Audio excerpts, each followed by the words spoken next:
To the PHLY Eagles podcast on a Thursday afternoon, presented by Bet365. Download the Bet365 app and use code PHLY365 when you sign up. Whatever the moment, it's never ordinary at Bet365. And what a show we have ahead.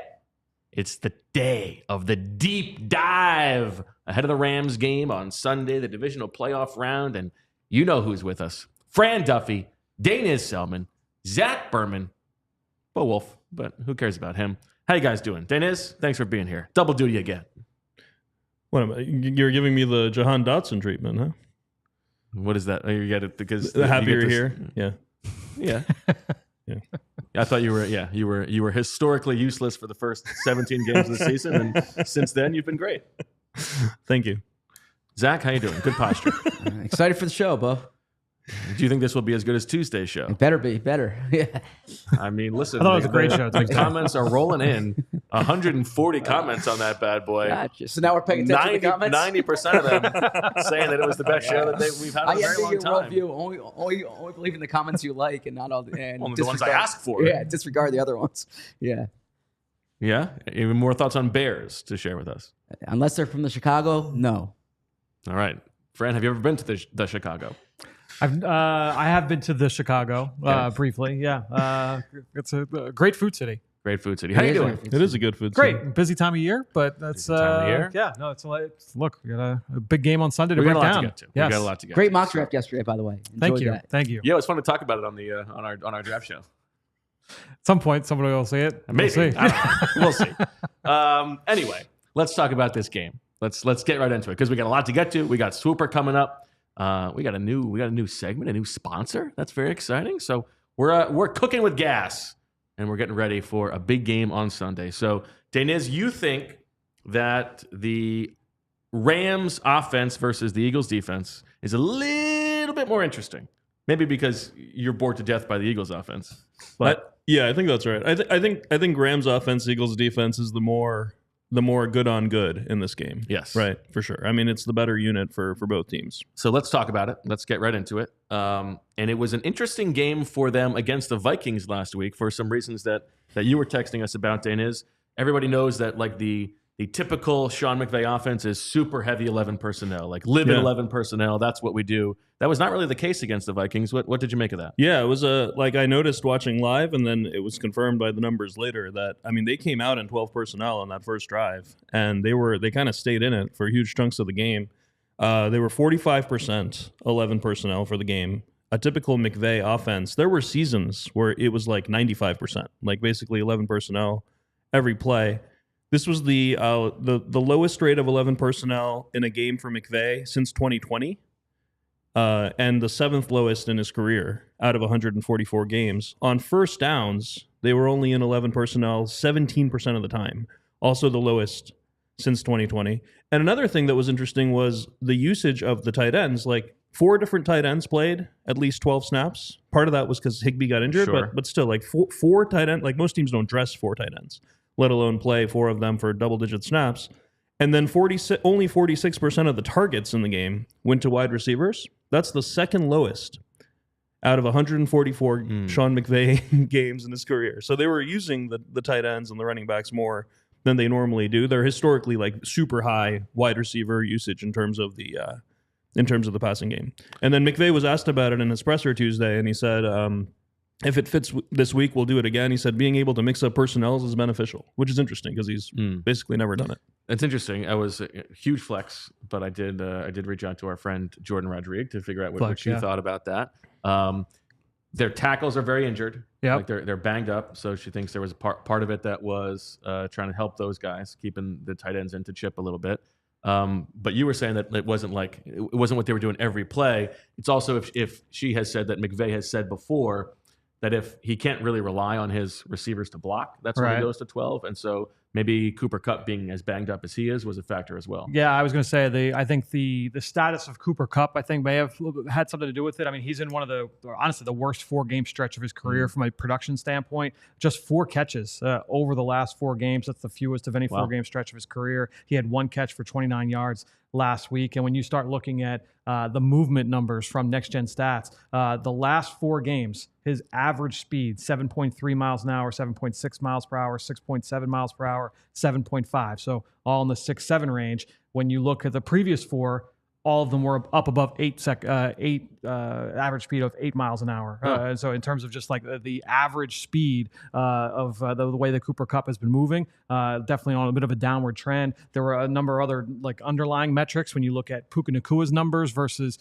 Cooper Kupp in terms of like forced missed tackles and yards after catch and things that can maybe point to a fact that the guy might be dinged up. I think you can probably say that with confidence about Cooper Kupp right now. His snaps are way down too. I mean, he only played 29 snaps in that game. It was 10 fewer than DeMarcus Robinson by comparison. So now, if it is a fact that their tackles are not what they would be if they were fully healthy, a huge player for the Eagles in this game, Zach, Nolan Smith. Yes. And you've got a story up that you just posted it right before the show started, so I haven't had a chance to read it yet. No problem. I wasn't going through your WordPress, but I expect it to be a banger. I look forward to it. And Nolan Smith has emerged as maybe like the second or third most important player on the defense. Yeah.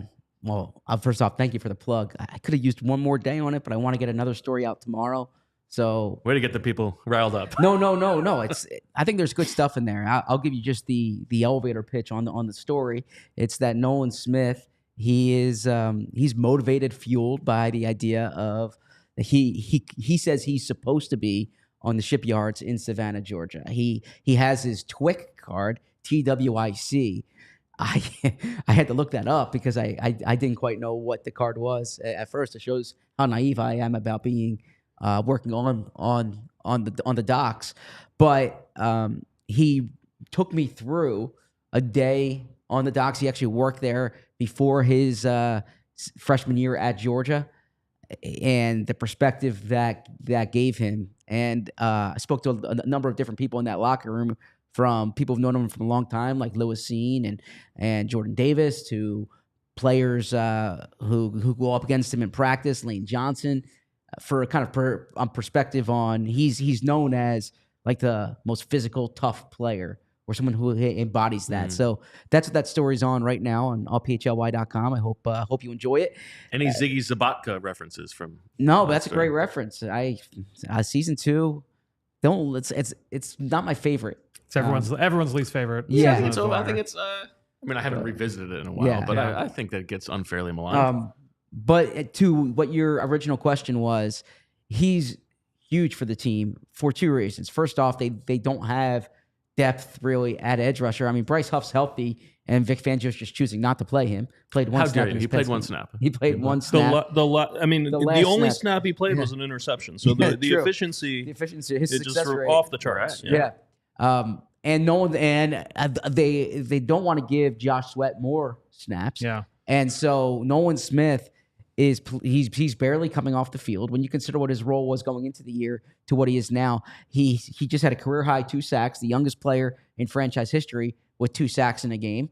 That's a very specific stat, but it was in the team's media guide, so put that out there. It's like when the Sixers were losing. Just say it. The Sixers were losing by 20 once and called timeout, so Allen Iverson could break the record for consecutive 40-point games by a rookie or something. Yeah, it's like that. And then also too, he's been really productive against the run, against the pass. I asked Vic Fangio where specifically he's improved the most. And Vic's like everywhere. He sets the edge. He drops in the coverage. He's more physical as a rusher. He does all these things where there were questions coming out about how, and I'll defer to Fran, how refined he was as a player. He's really taken strides. He actually said he wouldn't even recognize the player that was on the field last year.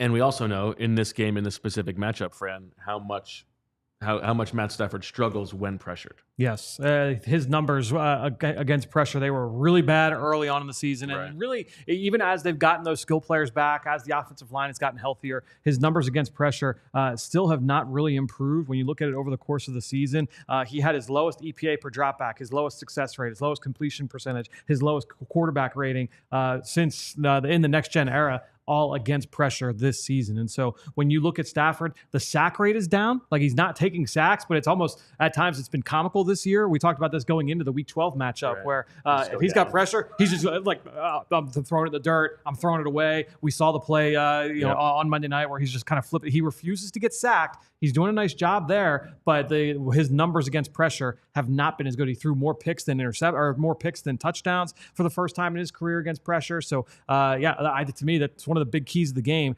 Can the Eagles pressure Matthew Stafford, namely without blitzing?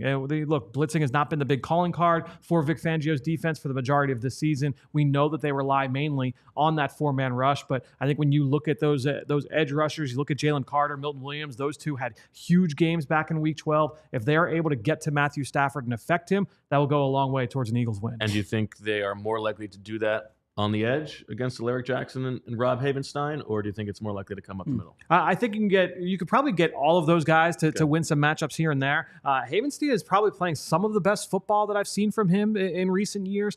He has, I know that I've got some number in the notes that are up on allphly.com. Yeah, he's got the lowest pressure rate of any right tackle since he came back from injury. He missed the Week 12 game. He came back the week after in Week 13 from, I believe it was a knee injury. Didn't give up any pressures last week against Minnesota, which has been known as one of the better pressure defenses in football. And so I think when you look at Havenstein at right tackle, that's who Nolan Smith is going to get the majority of his reps against. He's been solid, but he's kind of your traditional right tackle body. He's a little bit slow-footed, probably better run blocker than pass protector. I think Alaric Jackson kind of built the same way. And I think that both Nolan Smith and Josh Sweat have the ability to win these matchups. And then you look in the inside. I mean, Milton Williams and Jalen Carter both had really strong performances against this Rams front last time these two teams played. Now, I will say that Rams offensive line was very banged up coming into that game. A bunch of them were coming off of injuries. So I know Avila, that was I believe his second game back from injury. So those guys are much healthier now, and they're playing at a much better rate than what they were at that stage of the season. You watched a lot of that game. Yeah, obviously. A theme was that, Bo Limmer, the rookie center, was sliding to Kevin Dotson's side to help with Jalen Carter, and that was leaving Milton Williams alone against Avila. Milton had a really nice bull rush sack at one point. BG had a nice play on that side as well. Awesome in that game. BG was just a monster. He was also destroying the McLendon, the backup right tackle, in that game. To follow up on the things Fran was saying about Stafford not taking sacks, when we talked about how Jalen Hurts has non-targets on about a quarter of his throws, Stafford's at the other end of the spectrum, kind of similar to Jordan Love last week. Only 8% of his dropbacks this year have resulted in non-targets. That's among the lowest in the league. He never scrambles. If you guys remember, he hadn't scrambled a single time. And then he had like a 16-yard first down scramble on the second dropback of the game. I think it was a swooper, too. It was almost like a joke that I had it as a swooper, and then it happened. He's like second I think it was one of those, it was like a poo-poo that had platter. never happened. That's right. He's now like it's funny because he only has like 3 or 4 scrambles, but he's like second in the league in EPA per scramble because he only scrambles when there's just like a massive place to run. But his sack and throwaway rates are also below average, and that's why he ends up with such a low time to throw. He was also the only quarterback on Wild Card Weekend to not have a single drop back take more than 4 seconds.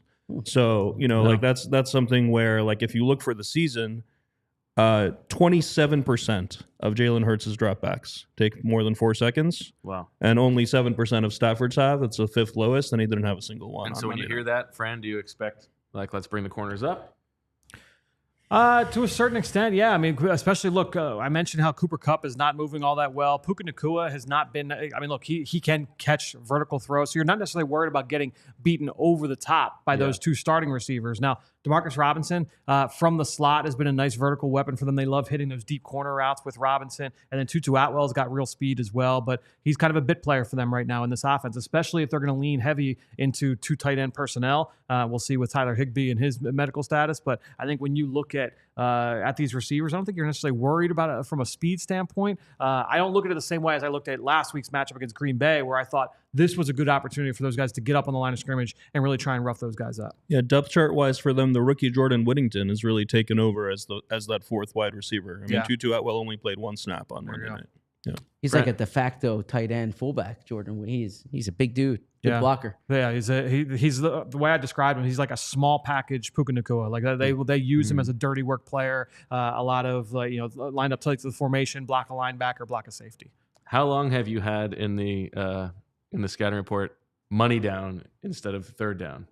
I would say it was like 5 or 6 weeks ago. Okay. I changed it so that would include the 4th down numbers as well. And I got that inspiration because some have astutely pointed out that Deniz had better numbers than me, and one of those numbers was the fact that he combined 3rd and 4th down. Both your numbers are terrific. Some of them were better. I threw an Easter egg in the notes for you. Yeah, I missed it so far. Yeah. Check the pressure rate numbers for the Rams offensive line. Okay. Is it going to be a McMahon thing? Okay, well. Dylan McMahon was active last week and is likely to be active again. Played in Week 18. By the way, do you know where Dylan McMahon's from? NC State. What? NC State. No, where he grew up. It was mentioned on the show. Savannah, Georgia. Oh. Wow. In Bo's mind, he started existing when he invented him. So. He's not from anywhere. Like, you can't prove that. That he's from Savannah, Georgia? Yeah. I've actually spoken to him about that before. Yes. You can't prove it.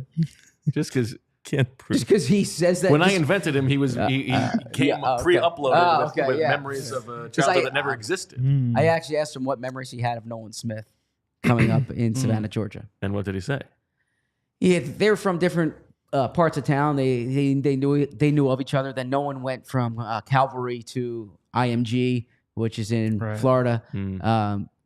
McMahon did not go to IMG, so yeah. So they haven't really kept in touch, but they were the 2 Savannah guys. Actually, a matter of fact, this summer I was pitching a story. Let's go to Savannah and do Nolan Smith and Dylan McMahon. Good thing we didn't spend a lot of resources on that Dylan McMahon story. It could have worked out. Yeah. Probably would have made the Eagles feel less confident that he could slide through unclaimed on waivers. If there was that big story on all PHLY.com, maybe so. Yeah. I mean, there is no more proper way for the Eagles season to end than at the hands of Dylan McMahon. No more proper way. True. By the way, we have not talked about this because it happened on Tuesday. I mean, how unserious. I'm sorry to all the Eagles fans watching this show that the season's going to end because the team chose to sign Nicholas Morrow. So, just how many first of all, they signed to the practice squad. Okay. Now, he very well might get elevated into a special teams role. But if you're looking for someone with experience on January 13th, there really aren't that many guys on the street. But it's not like it's the same defense that they bring him in because he knows the defense. No, it's special teams. Do you think it was Michael Clay? He barely played special teams last year. You think he it was played like quite a bit of special teams last year. Not that much. I thought he played special teams. Yeah. I don't remember him making like any great plays on special teams. Now this is the thing, and I asked Nick Sirianni about this yesterday, and this year's been why would you bring in the stink of last year? I just think they're looking for someone who knows how to tie his shoes and run down the field in time. I shouldn't frame it like that, but Howie Roseman specifically said last year at the combine they need to play more young guys. You know that they can't be afraid to play their young players. Yeah. He used Nolan Smith in the playoff game as an example. It's not lost on me how many times this year when there have been injuries, and Jeremiah Trotter Jr. this week might be an example of that, where they've gone with a younger guy. They went with J.Alex Hunt essentially over Chuck Harris. When they went with Johnny Wilson at wide receiver for a period of time there. Instead of going out to get the Julio Joneses and the Bradley Robies. Yeah. So it's actually only I looked it up, only 4% more snaps are taken by first and second year players this year than last year. Okay. But they've been very healthy. But they've been healthy, and they've had just. I like this approach that they've done, and that's why this is uninspiring. Yeah. I mean, but so you say like how many people are available? Like players on every practice squad are available. But that's the thing. There are the only practice squads you can sign from are practice squads that are still out. But they could have signed them to the active roster and kept Paris Campbell on practice squad. But I'm saying the only practice you can only choose from 8 practice squads right now. Right. Everyone else, you can't sign someone who's on a futures deal. Yeah. You can't sign someone who's on a futures deal. So there's a limited pool of players relative to what they're typically. I understand. And hopefully, if there is a guy who has to play, it is actually Dallas Gant who was elevated and played nicely on special teams. It's just, I mean, it's funny to go to the playoffs and bring in the guy who was probably most emblematic of the stink from last year. And you're right that he wasn't a huge special teams contributor last year. You were right, especially near the end of the year. He was only playing on. He must have only been playing on like one of the units because he was down to like 3 or 2 or 5 snaps a game. So you think he's emblematic of the stink last year? I do. Yes. Okay. I don't think he's responsible for it. Obviously, I think like if you say what player do you think is like emblematic of the stink, to me it's like Shaq Leonard, because that was like the encapsulation of last year, that you're signing like this name guy at a position where you need the two guys most responsible for the exodus of Christian Ellis. As a very emotional fan who still suffers trauma thinking about last year's defense, I will say that the top 2 people I think of are Nicholas Morrow and Kevin Byard. Those are the 2 whose like faces appear in my nightmares before the others. I think of Morrow first. I think of Morrow first too. Yeah. Interesting. Tough scene. There's just something about Byard, like just how little he seemed to care, and that seemed to perfectly represent that whole unit. Seemed to make the Bears need to sign him on the first hour of free agency and really go out and get him. All right. We still got a lot more to get to, obviously. There is many other ways to cover this Nicholas Morrow signing, and we've got about another hour and a half to do it. So let's take a little break, and then we'll be back with more. Our friends at Bet365. I mean, we talk about them all the time. Bet365 has 90 million users worldwide. They live stream over 780,000 events each year, with early payout offers across the NBA, NFL, NHL, and MLB. They pioneer live in-game betting, and today Bet365 offers the widest range of games and markets available for live in-game betting across 78 sports. Unfortunately, my guy, Joao Fonseca, fell in the 5th set last night after taking out Andrei Rublev in the first round, but that's all right. Still got much more hope to come in the Aussie Open. Love the Aussie Open because, you get it right before you go to bed at night. You get a little bit when you wake up in the morning. It's a good, fills in like live sports in the calendar. You know what I mean? Bet365, never ordinary. Learner TN taking out Dmitry Medvedev in the 5th round tiebreak. Fantastic. What drama? What would have made it more exciting? Put a little bit of lettuce on there. So, if you want to join the fun, you can open an account from Bet365. This is breaking news, people. New customers now, this is even better. This is a better offer. Get $150 in bonus bets guaranteed when you bet $5. Sign up, use the code PHLY365, deposit $10 and place a bet for $5 to get $150 in bonus bets guaranteed. Bonus bets can be used on the spread, totals, player props, futures, and more. Whatever the moment, it's never ordinary at Bet365. Must be 21 or older and physically located in Pennsylvania. If you or someone you know has a gambling problem and wants help, call 1-800-GAMBLER. Well, let's now talk about our friends at Ice Shaker, because they are now officially licensed with the NFL, the NHL, NBA, MLB, and the NCAA. And now they're our friends here at All PHLY. And the Duffys, we are a big water bottle family. We've got this one here. I've got my big bottle. You know that. I told you all a few weeks ago how Meg has like 24 smaller bottles that are just about this size, including some workout bottles that she had used in the past for protein shakes and things like that. Now, the one she had been using was all plastic, and I do all the dishes at home, and so you're doing the dishes and you clean this thing out, and after a while, no matter how much soap you use, how often you clean it, the smell of the protein shake, it gets stuck inside the bottle. When you've got an Ice Shaker, You don't have to worry about that. You've got the stainless steel, the kitchen grade stainless steel bottles that won't absorb an odor like the plastic bottles do. You've got the patented twist-in agitator that breaks up powder. So when you're shaking it, you're trying to get that thing ready to go, you don't have to deal with that annoying noise from that ball inside. And it's not just great for workout use. It'll hold ice for up to 30 hours. The agitator also works as a strainer, which means the ice shaker bottle, it's also a very solid tailgating cup to mix drinks. So if you're going out to the Eagles game on Sunday, you bring one of these guys with you, it'll hold up for the entire day leading into going into the stadium. And also, they're customizable. You can send them in whatever logo you want. You send them into the custom shop, and they will customize your favorite bottle. You can see we've got an Eagles one right here, and you can put whatever logo you want on yours. You send it to them, they'll customize it, and they'll send it right back to you. Created and used by the Gronkowski brothers, Ice Shakers has sold over 1 million bottles. So you can order your team branded bottles today at iceshaker.com and use the code ALLCITY25 for 25% off your order. Ice Shakers, show your support for your teams with the best branded workout bottles on the market. Ice Shakers. Ice shaker, make me a batch. What do we think? Pretty good? What's the next line? I got to work on it. Yeah. Just came to me. All right. We have a new segment. This is our Game Ball. Game Ball is proudly brought to you by our friends at Xfinity Mobile. Join the millions who have switched to one of the fastest growing mobile services. And Fran, in this side of the matchup, if you had to predict which member of the Eagles defense would be responsible for a game ball against the Matthew Stafford, Sean McVay offense, who would it be?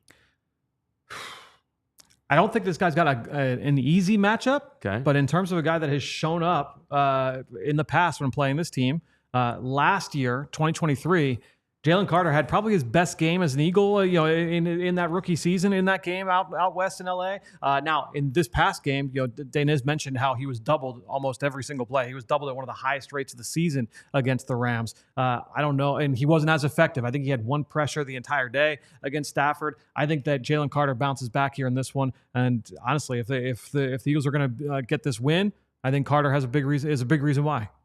I like that. I think that's a good pick. You agree, Zach?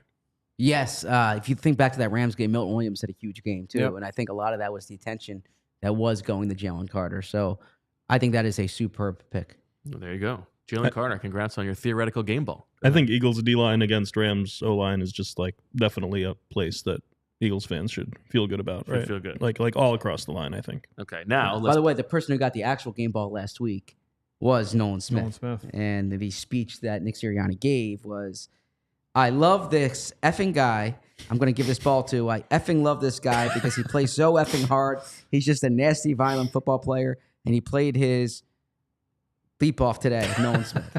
Yeah. Now, the effing we get, the beep could be anything. I don't know how you do a beep beep. Behind. But you have to put that in parentheses, yeah.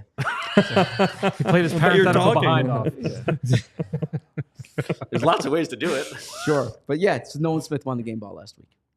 Good one. Like that. All right. Now, from a place where the Eagles would feel good about the matchup to, I think, the place where Eagles fans are most terrified on this side of the matchup, how is Sean McVay going to attack Oren Burks or Jeremiah Trotter Jr., whoever is next to Zack Baun in the middle of the field? I mean, we talked about this the last time these two teams played. They're as good as anybody at targeting specific players in zone coverage and basically putting them in a bind. And it doesn't need to be the weakest player on the field. It could just be an area that they want to try and target. It doesn't matter if it's Fred Warner or if it's Jeremiah Trotter Jr. We're going to make it so that we're going to put two players in your zone and you can't be right. If you want to come down the shallow route, we're going to hit one behind you. If you sit back and take the deeper route, then we'll take something underneath and create yards after the catch. And so I would expect that with a week of preparation, understanding Nakobe Dean's not going to be there, you're going to get Oren Burks or you're going to get Jeremiah Trotter Jr., a mix of both. I think that I'm sure Sean McVay is going to have some plays dialed up to attack the middle of the field. They do it as well as anybody, and that's where their chunk plays come in this pass game. How scared are you? Yeah, I mean, under center play action last week against the Vikings. I mean, they ran under center play action 10 times. They were successful. You're not allowed to do that, I thought, right? Yeah, I mean, 10 times. There's got to be a limit. I thought there was a limit of one watching the Eagles, one per game, or zero. the first half especially, it was like an under center play action clinic. Like on the first couple of drives, they're hitting tight ends down the seams, even when the coverage was good. I mean, they picked on Cashman, picked on Pace, the inside linebackers for the Vikings. And we were like, sometimes we forget to go back and talk about how the game that just happened was a little different than what we talked about all week. Like we had all these like preview shows last week going into the Packers game, and it's the same coaching tree, right? Like Mike LaFleur's brother is literally Matt LaFleur's brother is literally the OC of the Rams. Like it's the same kind of family of coaches. We thought we'd see that kind of stuff from the Packers. I was shocked, like watching the game in the stands, and then it was confirmed by the film and how little play action they used and how they were kind of spamming the same pure drop back concepts over and over again. And I know they lost some wide receivers in the second half. That might have been part of the reason, but they made it pretty easy on the Eagles defense. I don't think it'll be like that this week. I think we're going to see some of those like really cool plays. That first touchdown to the running back was awesome. I mean, like but he said after the fact that he was just freelancing. Yeah, why not? I mean, like, but the play itself was already cool. I mean, Nakua was in motion. He kind of released like through the line of scrimmage, and then the running back ended up doing so too. There's just so much misdirection, and like it's everyone's heard about how great the McVay offense is, but like it is like I tweeted after that touchdown. I was like, it's like annoying to watch such creative offenses, like because like the Eagles offense has not been that. And it seems like they're able to take players who might not be stars in another system and turn them into stars. Two things, if I can just interject real quick. First off, regarding under center play action, did you notice in the unscripted series that the Eagles do, the play from practice that they showed last week was an under center play action? Did you notice that? I did notice that. I thought absolutely. I thought someone on the video staff is probably just like a fan of yours. We do it in practice. They want other teams to prepare for something that they're not going to do. And is mocking you because like they have this behind the scenes footage from practice that we can't see. They're mocking you. And the play they choose is under center play action. It's possible. It's tempting. I thought it was very funny that they ran a play that was under center with just 2 outs and no play action, and he hit one of the outs. The first play of Jalen's career that was under center. It looked very easy. It looked like 2003, football. And then when Jalen was asked about it yesterday, he said I didn't call it. Like ask Kellen about it. Like he really didn't make it sound like he liked that play. And so that's my second thing is speaking of Kellen. If you haven't been on, Fran was just shaking his head. If you haven't been on social media today, the Cowboys formally requested to interview Kellen Moore, and I should amend what I said. I had my information wrong. I apologize. I said that the request had to get in to interview him this weekend. Yeah, I was surprised by that. So that has to I believe that's for teams that had first round buys. That the Cowboys couldn't interview Ben Johnson now or Aaron Glenn right now because they had a chance last week. They had the chance last week. But I guess you can still do that. So Albert Breer from Sports Illustrated reported that Kellen Moore will speak to the Cowboys on Friday, and we'll speak to I guess the Saints and the Jags are going to be Saturday. So he's going to have a busy weekend before Sunday. How do you feel, Deniz, about the offensive coordinator having 3 big interviews the weekend of the big game? I mean, if it was an offensive coordinator who I thought was doing something for the offense, I would have felt like he might be distracted. But I mean, seriously, like we'll get to that side of the ball. You think he's going to get that job, Zach? If you're sniffing out a Scooby. He's the odds-on favorite, right? Yeah, and I follow our DLLS crew. It's a tough one to say. DLLS crew. It's great. DLLS. I'd say it wasn't great. It's just a tough one to say. And they're saying Moore's the favorite. Now I think Deion Sanders is the person to watch there. Obviously, if it's not Moore, but I think one thing I've heard floated is like, and you're gonna laugh when you hear this, a Kellen Moore coaching staff that includes Jason Witten on it. And it's like a way to get Witten into the building and more. Great. Yeah. So you knock out the best of both worlds, right? There's a bit of a difference in terms of like dynamic personalities between Deion Sanders and Kellen Moore and Jason Witten. Like a bit of a difference. Like they're gonna fall asleep on game day. Do you think that if Kellen Moore leaves, I don't know. If Kellen Moore gets any head coaching job, who would you look at on the Eagles staff to potentially leave with him? Well, Nussmeier. Nussmeier came with him. has worked with him in Dallas, has worked with him at the Chargers. Obviously, with the Eagles, their connection goes back to Scott Linehan. Detroit, wouldn't right? he just Was go? that- Detroit, right? Well, yeah, Scott Linehan, Initially, who actually was, I believe was Nussmeier's college coach, but then was the offensive coordinator for Kellen Moore. So there's that. Yeah, based on that pattern, don't you think Nussmeier would want to be Kellen Moore's offensive coordinator? Yeah, that's what I'm saying. He's saying who would follow. Yeah. Oh, to follow Dallas. him. Sorry. I Gal- thought yeah. you meant Not- who would no, not be the replace OC him. here. And I think, Okay, sorry. I I mean, misunderstood. we'll have. Yeah, totally agree. Yeah. Look, we have a lot of time to fill during the offseason if this happens, but I'm curious if and you said you don't expect this to happen, if Nick would really push for Kevin Patullo or if they would go outside the building again. Yeah, I think it depends on how Yeah. well they do. How well Yeah. they do. Like if they win the Super Bowl, Yeah. then I think he could have the He can juice have to Patullo. make Kevin Patullo the OC. I think if they lose this game or the next game with a weak offensive performance, then I don't think it's going to be up to him. But we'll see. I have a question on the plays where like Puka releases through the line of scrimmage. Yep. Would it be too hard to like teach your defensive lineman to just sort of flatten him at the line? I mean, the thing is that when he's releasing inside the formation, Yeah. that can be tough for those guys to. I mean, so it's See a this million coming, things to yeah. handle. I Right, mean, that's exactly. much more Yeah. difficult than it sounds. But like, There's Bill usually a Belichick- guy like those guys are like engaged with a lineman. Yes. by the time, okay, Right. Bill Belichick was famous for doing that to running backs coming out of the backfield. If they were going to release out, was all right. We're going to make sure that our edge rushers get hands on Darren Sproles, whoever that player is, before they get out into the route. Doing it inside the formation is a little bit tougher. The other thing when you talk about marrying the pass game and the run game, like they have We gathered here today. inside zone runs in which Nakua goes through the exact same gap and blocks a guy. Yeah. And then they have a pass play where he runs the exact same motion and then he goes and runs like a deep route. Like it's such a cool, like Kellen Moore talks about marrying the run game and the pass game MBN, every week. I mean, they actually do it. Like, I mean, the plays look exactly the same, and even what Nakua is doing looks exactly the same. So, you could be like getting distracted by Nakua trying to knock him down. Meanwhile, you would be leaving the offensive lineman free to like climb to the next level or something. If it's a run. Number 2 team in motion overall. Number 1 in players in motion at the snap.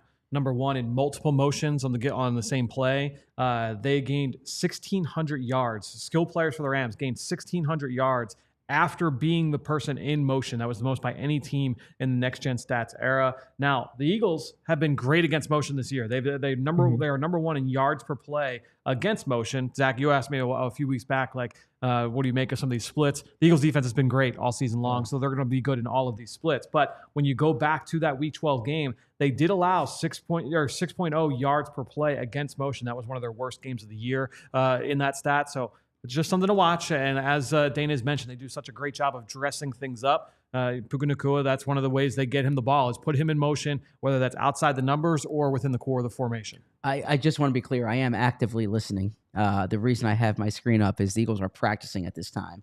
So I'm not at practice, obviously, because I'm in studio. So I'm just monitoring what's going on at practice. But that's why I'm not making... Passively watching practice, actively listening. That's why I'm not making intense eye contact when you speak right What did he just say? here. He was talking about the play action that I asked him about 2 weeks ago. Or 3 weeks ago. Yes. They are third in play action rate, and then Stafford's play action, no play action splits are crazy. He's second in the league in EPA per drop back with play action.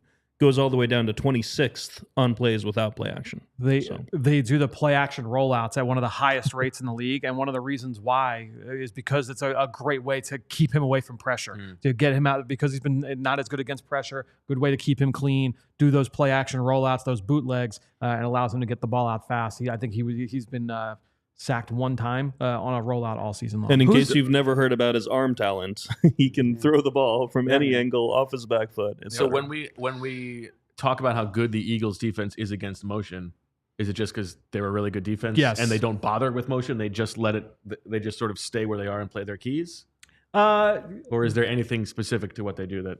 That might be a little bit too in the weeds for me to be able to say this is the specific thing they do. But I think overall they've been a very sound read your keys defense in terms of making sure you pass things off and not getting fooled by that stuff for the most part for most of the year. Which quarterback scares you guys more, Matthew Stafford or Jordan Love?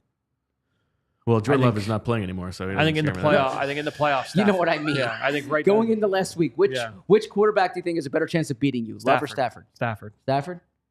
Yeah, Stafford's good. Yeah. Yeah, Stafford. Bo? Yeah, I mean Stafford and McVay and Nakua over Love and LaFleur and Jaden Reed. Well, that's the big question in Green Bay right now is that they need to get a number one receiver. So is that the big question? That's if you're reading the clips out of Green Bay this week, I feel like that's not their problem. That's one thing that got knocked out, and then two guys knocked out in the middle of the game. It's a big thing they're talking about is that they don't have a number one receiver. Okay, got to read your Green Bay clips. I guess I do. I guess I do. Something quick about the approach that this offense takes, the Rams offense, which I found interesting just looking at the numbers, and then the film kind of reflects this as well. I was going to ask Fran about this philosophically. They're fourth in success rate. Yep. That's the percentage of plays that are successful. But they're 14th in series conversion rate. And that's the percentage of times you actually get a first down. Now, the Eagles are the opposite. The Eagles' offense is 14th in success rate and 6th in series conversion rate. Now, you'd rather be better at series conversion rate. That's the one that correlates more to points. Okay. And the Eagles do score more points than the Rams. Now, when you look at the reason that this is, it's because the Rams are really good at getting first downs on early downs, but when it does get to third down, they've been really bad this year. So they're 8th at avoiding third down, but they're 24th on third down. So Zach would look at the 24th and say like, oh, they're bad on third down, but they're avoiding those third downs. In that first game against the Eagles, tracks exactly with what happened in the first game. It was like a perfect example. The first 2 drives, the Rams had 9 first downs. They did lose a fumble in that stretch, but they had 9 first downs without facing a single third down, and they scored a touchdown on a long drive. And then the first 3 third downs they did face, it was 3 and outs in a row. And so in that game, at least, the theme was, God, just get to third down, and we're gonna get off the field. But the Eagles had trouble getting to third down on those early drives. And I think, Fran, the reason when you go to the scheme and look at the film, they do a lot of those under center play action plays where they're looking for chunks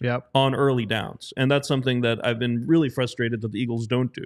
Yeah. Like after the Eagles do like run on a bunch of first downs in a row, I'm sitting in the stands like, all right, it's time for play action now. And they just run it again. The Eagles ran the ball on the first 8 first downs last week. Like the first 8 first downs. Like that's not normal. That's not something that other NFL teams are doing. So not if you don't trust, or if you trust your quarterback. Right. Yeah, I think that had more to do with that last week. Yeah. I mean, you were defending Jalen Hurts all week.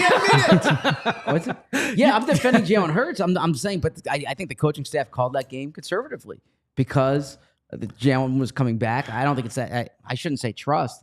I think that they thought it was like it was a just enough game. It was a game that could do this and still win. Are you guys surprised by how okay Jalen seems to be with that? Like yesterday, he sounded like that was just normal. That's his role on the offense now. He says he's had to make adjustments for it. He says it's been a learning experience. I will actually read the quote to you. He says, "It's been a journey, and it's been a great journey of evolving. I was just talking to Tanner about how fortunate I am to learn as much ball as I've been able to learn with the different faces I've been with." I thought it was going to be how much he's been fortunate to learn from Tanner. No, and then he said, "I think you guys need to understand that I don't play the game for anything other than to win. My role in each will be different. The approach in each game is different. Some things are magnified a little bit more because there's less opportunities in certain areas, but ultimately it's about winning the game. We're talking about playoff football." There you go. All right. Fran has something to say? Yeah, I think we get lost in there because I see just seeing in the comments over the course of the week as well, like people are like, oh, well, would it be better if they lost and he threw for 350? And it's like that's not the conversation though. I think when you look at even going back and listening to some of our coverage after that game against the Rams, one of the things we talked about that point in the season was, look, they are running the crap out of the ball. They're doing it so well. This is the best version of this offense. When it comes to the passing game, they're doing a good job of being efficient when they're basically when Jalen's number is called, he's doing a good job of making the throws necessary. And over the last several weeks, that has not been the case. It was right around that point when things started to sour a little bit in terms of their overall efficiencies. But yeah, that's kind of right. Yeah, I'm still in the minority on this set here, in that I think you have to stop ascribing what you want it to be and accepting what it is. Like, and that goes, by the way, football and in life. Like you can judge things for how you want it to be, or you can judge things for how they are and make the most of how they are. Like the Eagles are winning this way. Yeah. So but that's exactly right. Make the most of how they are. And that is what is the problem, is that making the most of what they have right now, which is a run first offense, which is great. Yep. Is still, you have 20, 25 dropbacks, making the most of those. And that is not what they are doing. They are running the same patterns. They are not efficient. And when you have A.J. Brown and DeVonta Smith and Dallas Goedert, and you only have to throw the ball 25 times, you should be able to make the most of those opportunities. Sure. You should be able to throw the ball downfield more than one time on a fake tush push. You should do a lot better with those opportunities, and that is what is disappointing. Yeah, for me, it should be so much easier because the running game is so good. Yeah, I mean, you guys know how I feel about counting stats to begin with. Like, I don't care like how many total yards anything is, but like, it's not a matter of volume. It's a matter of like when, exactly what you're saying. When you run a pass play, can it have something to do with the running that you've just been doing? Like, have it be some sort of play action. There was a sequence in that game. I guess, have we unofficially switched to the side of the ball now? Or? Well, we got to take a break in a second, so go ahead. Okay, I mean, like, there was a sequence in that game that was run. The second run got a first down, and then run again.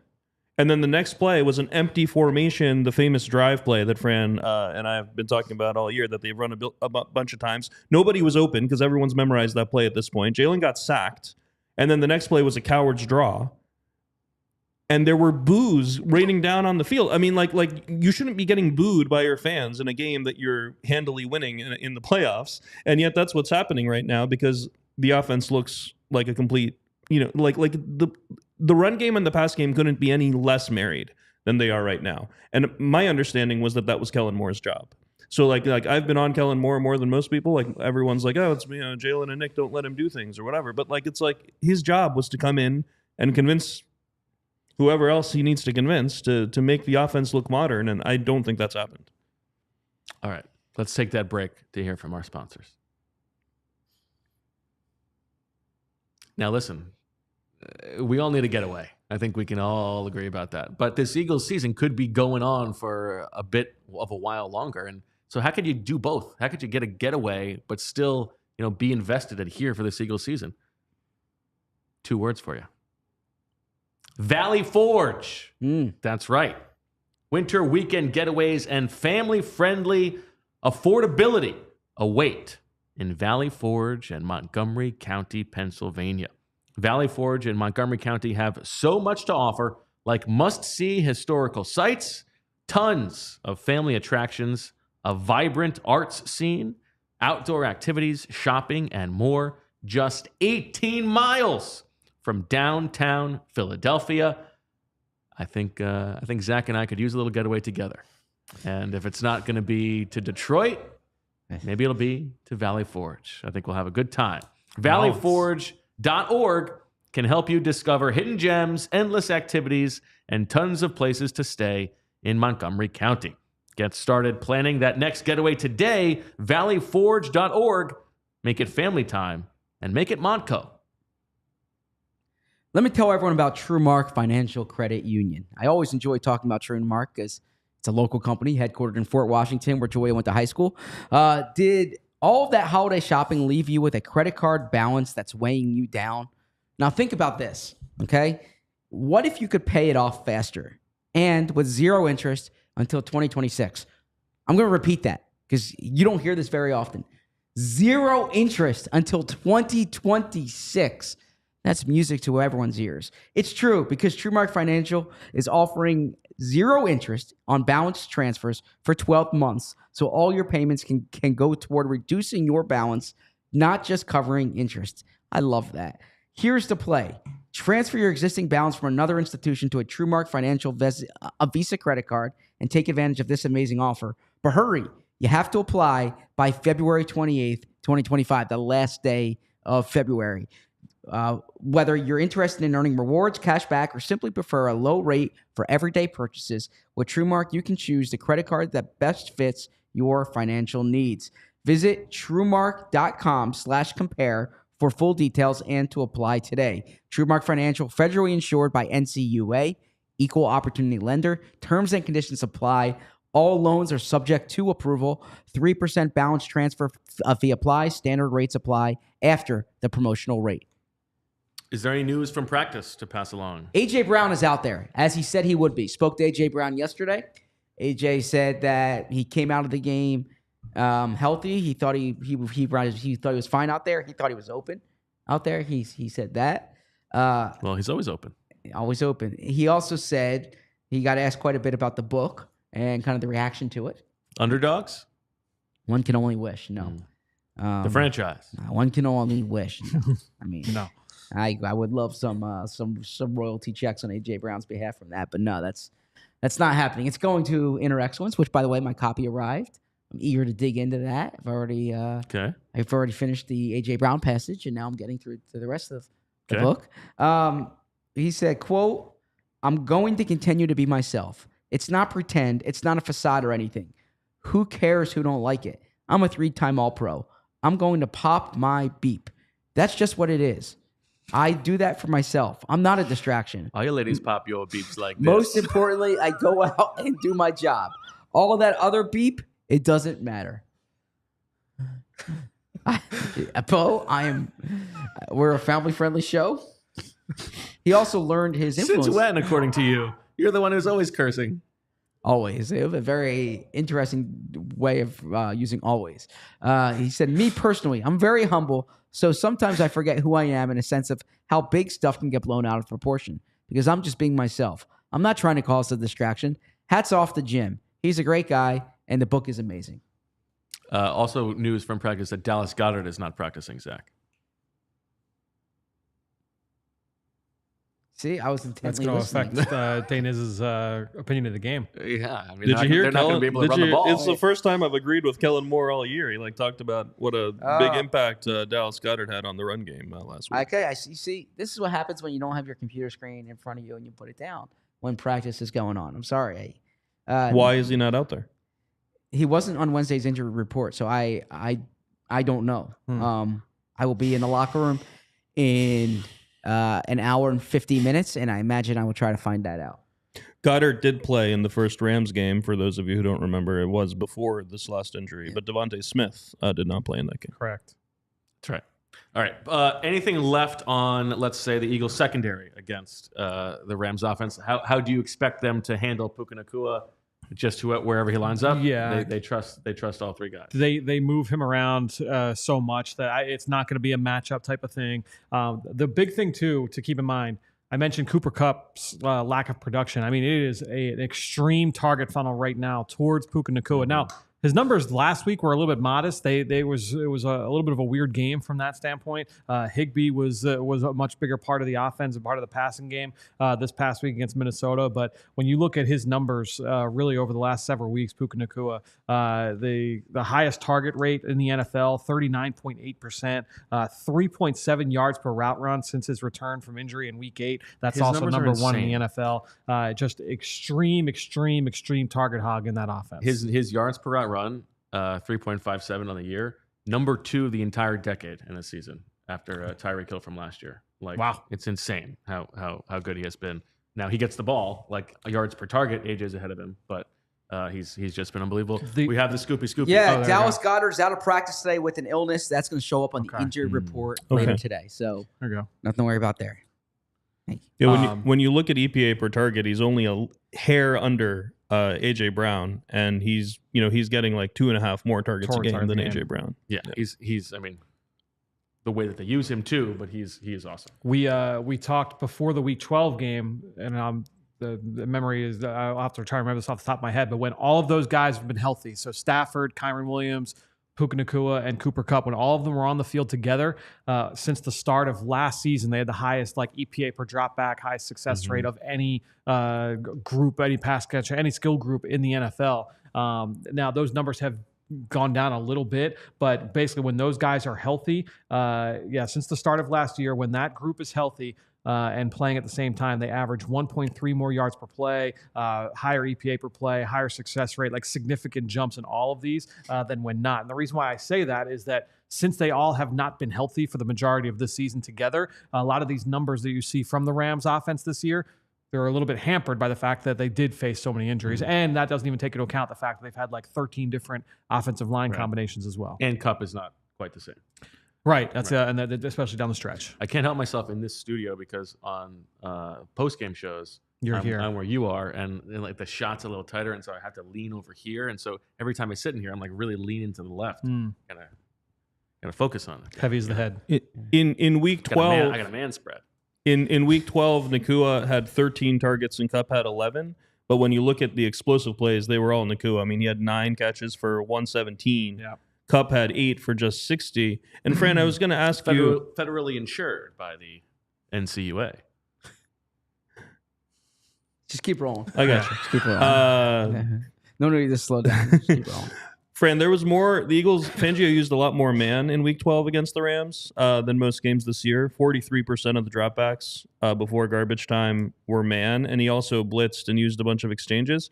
Near the end of the game, we kind of saw, like we were talking earlier about how that game like perfectly represented their success rate thing. Yep. Same with Stafford against zone and man. Stafford is a lot better against zone than man. And on the last drive of the game before garbage time, Stafford was 5 for 5 against zone and 0 for 4 against man. It was like perfect. Like, man was working, zone wasn't. Do you think that'll be the approach again this time? There was a lot of one robber in that game, which he's done very little in other games.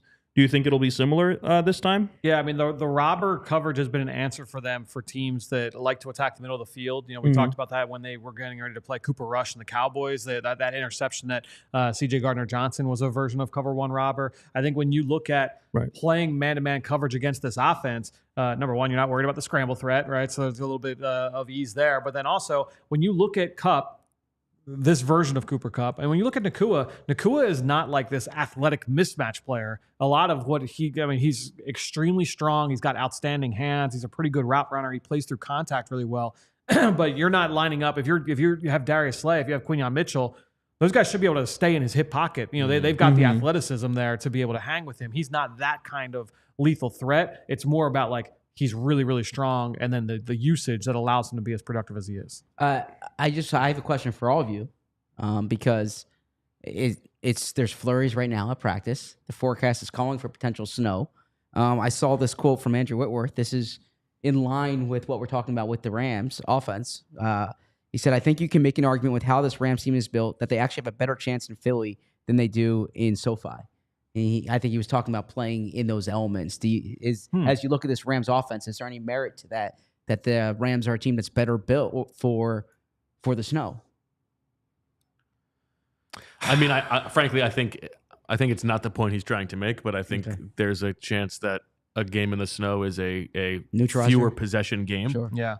Whereas plays with their hands, right, which probably does play into the volatility for them, but I don't know. Yeah, usually like randomness helps the weaker team, the underdog. A lot of people feel like that's going to be their strategy anyway. Just come in, try and run the ball and shorten the game. I want to ask you about that because, I like Kyron Williams, and their running game is good. It's better than it was in Week 12. Right.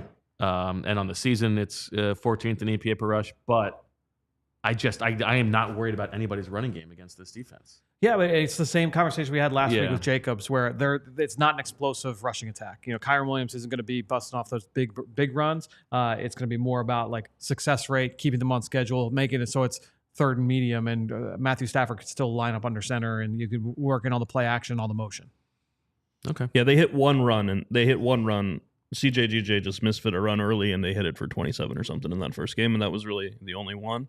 By the way, the Eagles played cover 3 10 times in that game. 7 of them were cover 3 buzz. I know I'm like the cover 3 buzz guy person, but Fran, would you say that cover 3 buzz? I'm aware. I've been watching the clock. I know. Go ahead. Oh, go ahead.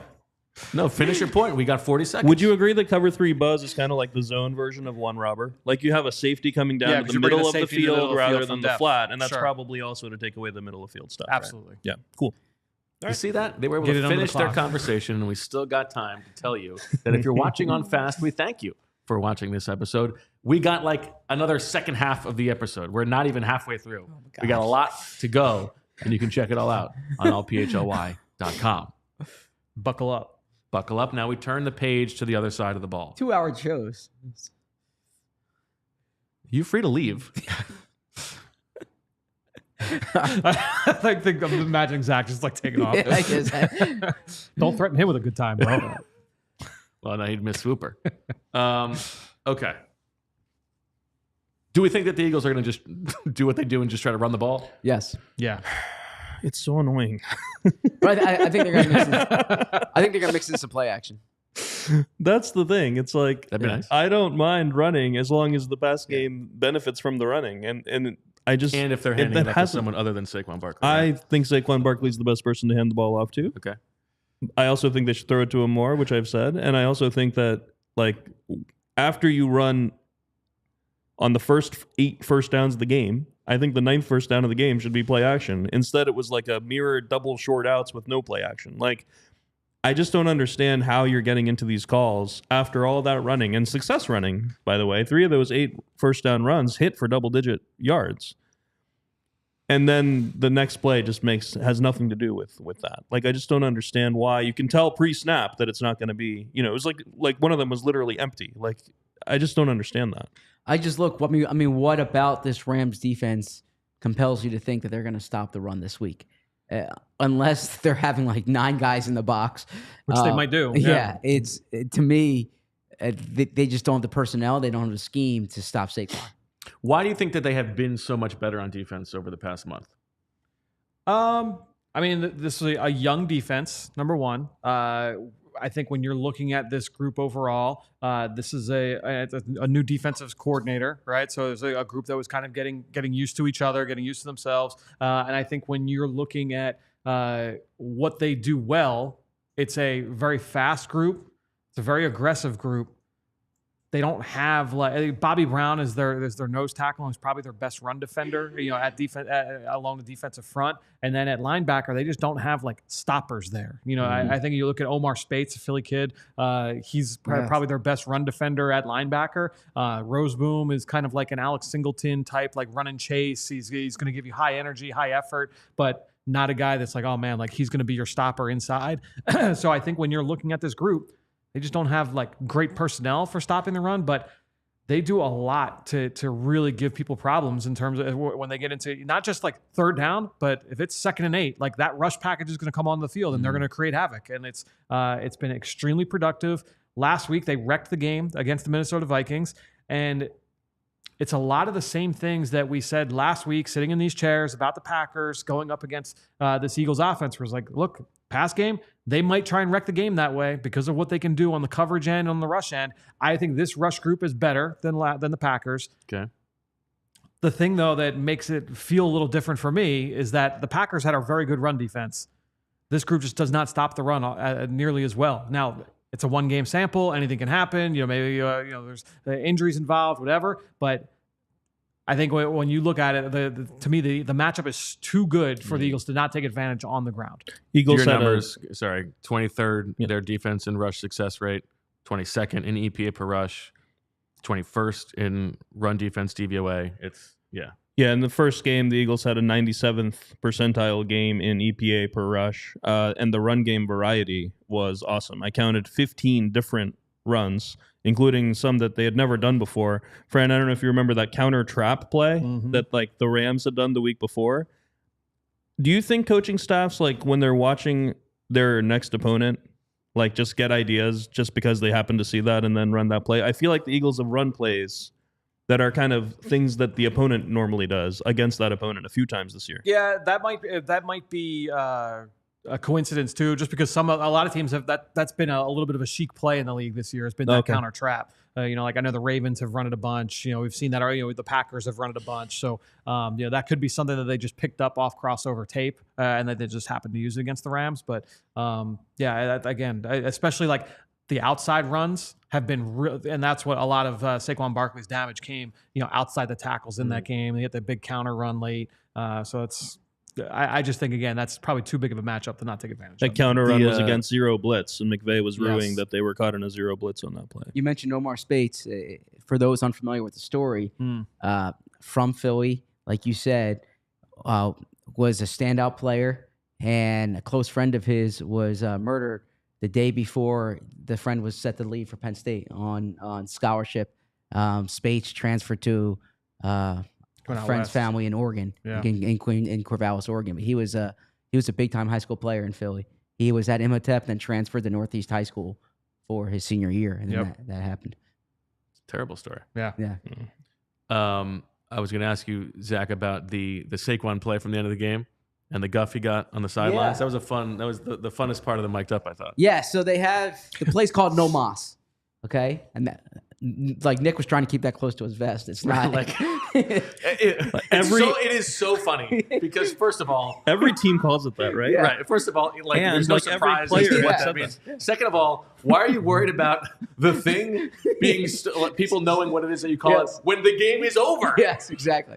And it's like respectfully, it's not like really helping us out by giving Right. like Saquon said it the day before. But anyways, the play's called No Mas, and at that point, they were already up by 2 touchdowns. So there were happening crazy things that happened with a 3 touchdown lead. It's hard to think of crazy things going to happen, but Yeah. okay, you get it.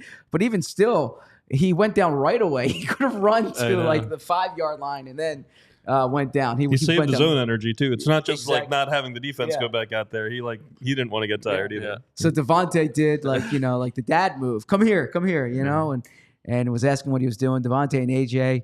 If you had any questions about AJ was into it there. Yeah. And then Saquon was having fun with it too. But look, Saquon joked that there's no rushing record, so it doesn't matter. There is, as you pointed out in your excellent piece last week, the Terrell Davis record. Yep. That he could still go. Yeah, that after. would have helped. Yeah, and credit to Alex Coffey. Alex Coffey from the Inquirer tracked down Terrell Davis last week. A good piece in the Inquirer. Loving Alex Coffey. Yeah, she does a great job. Sorry, I thought you No, had something. good. No. Yep. Catching my breath. Eagles offense against Rams defense. I don't know what I'm talking about. I can jump in if you want. Good. Okay, yeah. Eagles got? offense about. So AJ Brown had a big game against them last. So if you want to know like what's an ideal Jalen game, go back and watch that Rams game Yes. because Absolutely. the volume wasn't there, Correct. but the efficiency was. Oh, yeah. Absolutely. He was throwing downfield. So I think that's where you look at, and yes, that's probably the compromise between two sides. Like the standard doesn't have to be 300 yards, 4 touchdowns, but if you're dropping back 25 times, how efficient can you be? And he was efficient in that game. And explosive. Yes. Like efficient and like both. Yeah. It was also the best Kellen Moore game of the year. I mean, it started with like almost like a McVay style condensed formation with like pre-snap shifts. AJ with a deep over route, beating Darius Williams from a condensed split, like coupled with Jalen sprinting out to hit it to him. Like it looked exactly like the Rams offense. Like seriously, on that first couple of drives. Very next play was under center play action inbreaker from AJ for 17 yards. And I remember just like at the beginning of the game, I was like, "What are we watching? Like which team has the ball right now?" Like it did not look like a normal. It was their. I mean, it was their best offensive performance of the Yeah. season. Yeah, by- and it's by a not mile. surprising that it's Yeah. the one that involved like more under center play action, more play action period. First drive of the second half, again, it's under center play action, and Jalen hits AJ on a backside dig. Yep. Mhm. Like, I mean, Yep. these are all Dallas Goedert, by the way. Great block on Byron Young on that play. I mean, bet. he was really the MVP of the play. I bet. And then later, there was a beautifully designed delay drop back screen to Saquon. Do you guys remember that? It was like the only good screen of the To right season. side, yep. 4 receivers ran off their about that. guys, and Cam Jurgens reached Roseboom on the block. It was just a beautifully designed offense in that game, and the very next week it was gone again. Well, no, but that 10-day period, though, or 8-day period, however you want to frame it, that Thanksgiving week is why the Eagles could never say nobody believes in us. Like that Rams game and then followed by that Ravens game. The Ravens game was the most impressive win of the season. The Rams game was the best they played this season. Those two games combined, it was like Eagles fans felt like, all right, this is a legitimate Super Bowl team with that Los Angeles win and that Baltimore win. That's right. Yeah. I like that. That's a good framing. Their best game and then their most impressive win. Yes. Yeah. Thank you. I genuinely appreciate it when I get a compliment from you. I think more of the defense with the Ravens game, but Yeah. it's true that it was the most impressive win overall. Just looking at the Rams defense, just from an identity standpoint, they want to play with a lot of speed on the field up front. It's a lot of dime defense, especially when you get to those passing downs. So 6 DBs on the field. And basically what you're going to get with that rush package, it's going to come down to 4 players. Now, they do a lot of rotating, but it's going to come down to 4 players. It's the rookie Jared Verse, likely the defensive rookie of the year, Braden Fisk and Kobe Turner on the inside, and then Byron Young. one stat that I thought was really, really impressive, just kind of looking at this group. So they are one of 3 teams that have 4 guys with 40 pressures, and it was those 4 names. 12 players got a pressure, and 8 of them had at least half a sack last week against Minnesota. So there are a ton of guys that rotate in and are active with their pressure schemes, right? But then the other part of it too is that Verse and Fisk, they combined for 120 pressures this year. That's the most by any rookie duo in the next gen era. The group the duo that was better than that coming in There are 2 guys was the 2 rookies from last year, Kobe Turner, Go Deeks, and Byron Young. So those 4 guys lead this team in sacks. They love to line up with just all these different unique combinations with guys on one side of I call them those tilted fronts, where it's 3 defensive linemen on one side, 1 defensive lineman on the other, and they might bring up Rose Boom or Cam Curl or one of the other DBs up on the line of scrimmage, and now you have to figure out who's coming, who's not. Just like Green Bay, they don't blitz a lot in terms of 5- and 6-man pressures, but you have to figure out who's coming, and then they drop out and they play a lot of zone cover. A lot of changes of that rotation. Yeah, so a lot of, all right, who's coming, who's not. They love dropping those guys out. We talked about Michael Hoyt last time these 2 teams played. He's a big factor, both in the run and the pass. And then also, they are the only team, and this was something as we're going through and looking at these numbers from a zone coverage standpoint, they really vary things up in terms of the way that they play. And so they are the only team in the NFL to play cover 2, cover 3, cover 4, and cover 6. It's like the 4 main categories of zone coverage. They play all 4 coverages at least 13% of the time.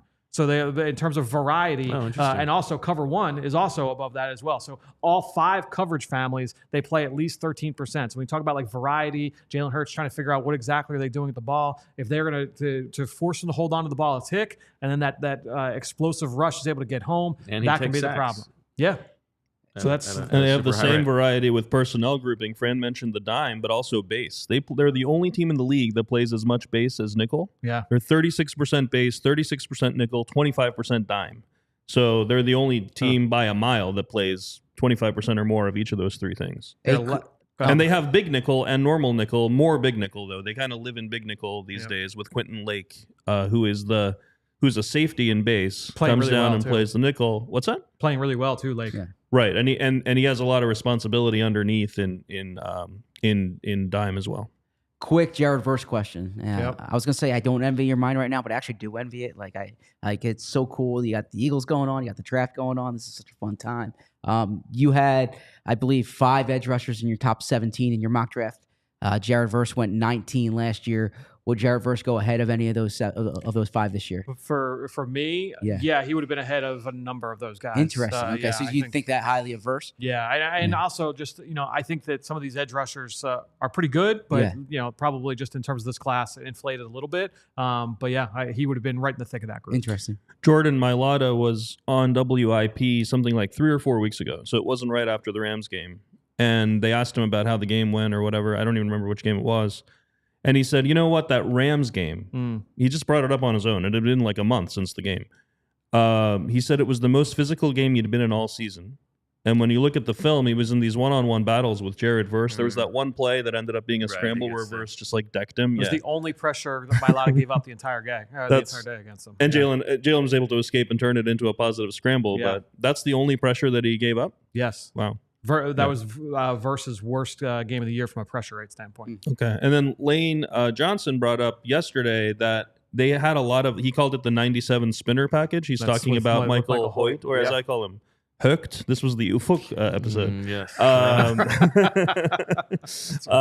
He was on as a joker, so he's lined up behind the defensive line as in a sort of big nickel penny type package. Yep. 7 of the first 8 snaps of that game were in that package. They didn't run that at all last week against the Vikings. I don't know if that's something they've just kind of abandoned. I think they've gotten away from it a little bit as they've found success with that 4-man group that I mentioned before. And Zach, you and I were texting earlier this week about that Michael Hoyt package, because it's not just pass game that they found value with using that. It was also run game. I know Lane talked about it after the game last time. They were doing it on early downs. Right, left us out of the Michael Hoyt text conversation? There's nothing that flatters me more than getting a text. Do you remember this quote? And then you get to dig in, you can find the quote. Yeah. Okay, he went to the right place. I would have just answered by saying ufuk anyway. There was one stat, Deniz, I know you would enjoy. So talking about those four guys, again, putting Kobe Turner, Braden Fisk, and the way they move those players around. They put those two on the same side of the formation 144 times this year, 74 times on third down. And they love running stunts with those guys. They've been really effective. Kobe Turner as a pinner on stunts, as a looper on stunts, very, very good. Braden Fisk also really, really good in those situations. They have more sacks with those guys on the same side of the field than they do opposite. So in terms of just that, how effective that look has been, I think that because they've been so efficient and so disruptive from those looks, I think that's why they've gotten away from like that Michael Hoyt Joker package. And you don't know which one's going to loop. I mean, I charted some of their pressures against the Vikings, and they had one where Fisk was looping around Turner. Meanwhile, Roseboom was looping around the edge on the same play, and then they had another one later where it was the other way around. So big Cam Jurgens game. Big Cam Jurgens game. The Eagles early on in the season, there were some issues with stunts. They've cleaned that up for the most part. That really has not been an issue for those guys in the interior. But again, we talked about it last week. When they get into these, it's a one-game sample. Those are the kind of plays that can wreck a game. Yeah. You have a player comes free on a blitz, and that's the big thing too with all of these pressures. It's not about, oh man, they do all this to get Lake a free run at Jalen Hurts. It's about now you've got one-on-ones across the board, and so now it's all right. Jared Verse on an island with Mekhi Becton, or it's Kobe Turner one-on-one with Cam Jurgens. And that's why I put one of my keys to the game. The O-line has to win these one-on-one reps because it is going to be one-on-ones for the most part across the board. Those guys have to be able to win one-on-one. Minnesota last week could not. And there's a big reason. Look, they had the sack fumble. That's a 14-point swing. Jared Verse goes the other way for the touchdown. Cements, I would say, the defense rookie of the year in that situation. Vinny Curry was on with Jamie and Rich on yesterday's show, and the first thing he said about this defense was the stunts. He was like, "Oh yeah, the amount they stunned. They stunted more than any team on Wild Card Weekend, and you could really see how effective it was." There you go. Some super chats to get to from Michael, who says, ZB, do you see the Rams defensive ends grabbing some sacks on Sunday? I know Johnson is hard to beat off the edge, but Hurts loves holding on to the ball. I see the I can't really read this well. Do you see the Rams DMs? It's basically what Fran just talked about. Yeah, there's some opportunities for him. Yeah, I mean, Jared Verse's pressure rate, Jordan Rodriguez had a terrific stat up earlier today. And you can find Fran's notes are outstanding, the opponent's notes. But the numbers are just okay. What's that? The numbers are just okay. The numbers are terrific too. Jared Verse, he ranks number 7. I'm sorry, he ranks number 4 in the NFL. 77 pressures. Yeah. Can you read those? Oh yeah, thank you. Why don't you read the Chase Daniel Plain View one? Okay. Who coughed up more blood at the hospital? Tyler Higbee after Monday Night Football, or Tyler Higbee's 2016? Is this something that happened? Yeah, it's a super chat. Can I read this? Or Tyler Higbee's 2016 hate crime victim after Tyler Higbee's 2016 hate crime. I'm. Okay, moving on. Yeah, Musa. I thank you for the contribution, though, Chase. Says, if new offensive coordinator is Kevin Patullo, I will self-immolate in front of the Novacare complex. Why is he barely mentioned in passing game struggles? Really, everybody's hitting it on all cylinders today. Please don't self-immolate. Yeah. Can avoid that. What? Well, so it's true that he's not mentioned. He's technically the passing game coordinator, but does anybody believe that he has enough of a hand in the passing game that he should be mentioned? Oh, I actually think he's heavily involved. Really? Yeah. So he's just avoiding criticism. Yeah, I mean, because he doesn't. My understanding is even going into the year, Patullo was the go-between between the Eagles concepts in the past and the Eagles concepts with Kellen Moore, and that he is the translator, if you will. Yeah, he's Sirianni's right-hand man. And he is I think he's the go. So much so that he often gets mistaken for Nick Sirianni by the Wire Photo Services. Yeah, Kevin Patullo and Nick Sirianni are not the same people. Joe Panunzio and Vic Fangio. Did you see, by the way, a week ago, the back page of the Philadelphia Daily News was Panunzio. Had Panunzio? Seriously? Yeah. Wow. Yeah. Wow. That's amazing. Not the same people. And then there's a member of the Eagles training staff who's not Clint Hurt. Okay. I actually haven't seen that one. Yeah, so I just want to make that clear. That's tough. Yeah. Bo is not Arthur Smith. No, it's not Arthur Smith. Benny says, hello from Australia, from down under. Thanks for the content. Feeling a bit uneasy with this matchup. Much more time to adjust to Dean injury if it happened during the regular season. You got you wavered. Down the stretch. There were no words there that were like super fun. Nar. Turkeys on how the how do you think it's going to be split between Burks and Trotter? Oh, okay. I think Trotter's going to have like 7 snaps on defense. Oh, you don't think it's going to be I Trotter? think it'll be. Listening to Vic, it felt like more. Listening to Vic, it felt like less, but then everything from the locker room sounded like, including Trotter himself, this is the sounded thing. like it was going to be more. I think was that media generated? Yeah, I think the media it's a great story. I Jeremiah think so Trotter too. Jr. I think he's that's really more- going to be that involved. That's more The media example he generated. gave was the Dallas game in which Trotter only played 10 snaps before garbage time, and he said the reason was that the two drives before that were so long. Yes. That's sort of what I expect. If it's like that, then it could be next to none. I mean, Yeah. if it's a bunch of short drives, right? What do you think? I was thinking like a 35-65, but I don't know. It just that feels so against the way that Vic Fangio has run the defense this year, right? Like nobody rotates. Yeah, Right. You were talking about like maybe it'll be situational. Yeah, I just don't. I don't think so either. He hasn't done That's what things they did that way. last Like year. a lot of That's what teams they- do yeah, that. right. Like I don't think that's what he'll do. like the Steelers, for example, they have like Right. literally a different linebacker for like the I think early his downs MO and late all year downs. has been like, these are my guys, and they're going to play. Yeah, And so- Oren Burks is a good guy. Yeah, I think you would enjoy his company. Okay, especially in a car. You want to know a funny story about that, actually? please. Well, you already started. I have to tell. So, I got 2 months ago, on a Tuesday, I was at a car wash, okay, in South Philly, and Oren was there. Really? And, yeah, and we were chatting. It's a dream come true for you. How did you not tell us this? How is this the first time this is coming up? And we had a nice conversation, but I was afraid of saying, like, I said on my show that if there's anyone I could drive to Florida with, it would be you. Yeah, I think While we're here at the gas station together, let's just While hop in the car and While go. we're at this car wash. You got a it's free like- 14 hours? you guys grab hands. Yeah. Off you like, go. It's like I'm actually here to smear all the evidence away from. Yeah, that was a joke. Oh man. Did you not watch Presumed Innocent? Don't you remember he took the car to the car wash? That show stunk. Okay. What? That show stunk. This show did not stink. It did the I only watched the ending last was episode. very underwhelming. The ending was underwhelming. underwhelming. That's true, but the build-up, The build-up was was very awesome. good. Yes, the build-up was very here's good. another slow scene with a violin and Jake Gyllenhaal walking all melancholy. Oh my gosh. What drama. Bo's gonna recommend like a silent movie or like a foreign movie with subtitles. As this is a good piece of art. We'll get to the movies. Don't worry Oh about god. it.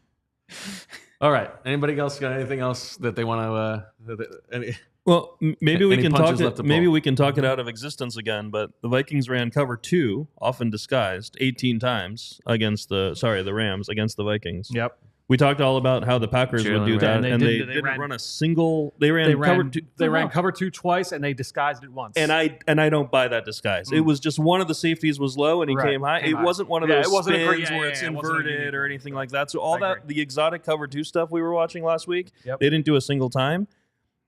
Rams are doing a decent amount of that kind of thing against the Vikings. Do you think they'll do it this Yeah, time? They didn't run a lot of cover 2 in week 12 against the Eagles.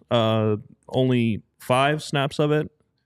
They were 8th in the league in cloud coverage this year, and I mentioned how they mixed up coverages throughout the course of the season, and so it's definitely something that they could do.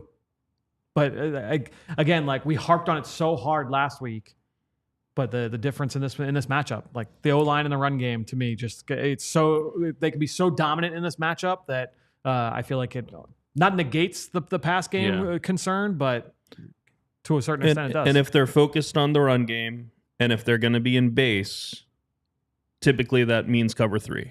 Like typically that means a single high. And what that would mean, of course, is the outside one-on-ones for receivers have the one-on-ones. Akella Witherspoon, who is owned by A.J. Brown, was limited in practice yesterday. Yep. You're talking about Darius Williams, Kobe Durant, Josh Wallace.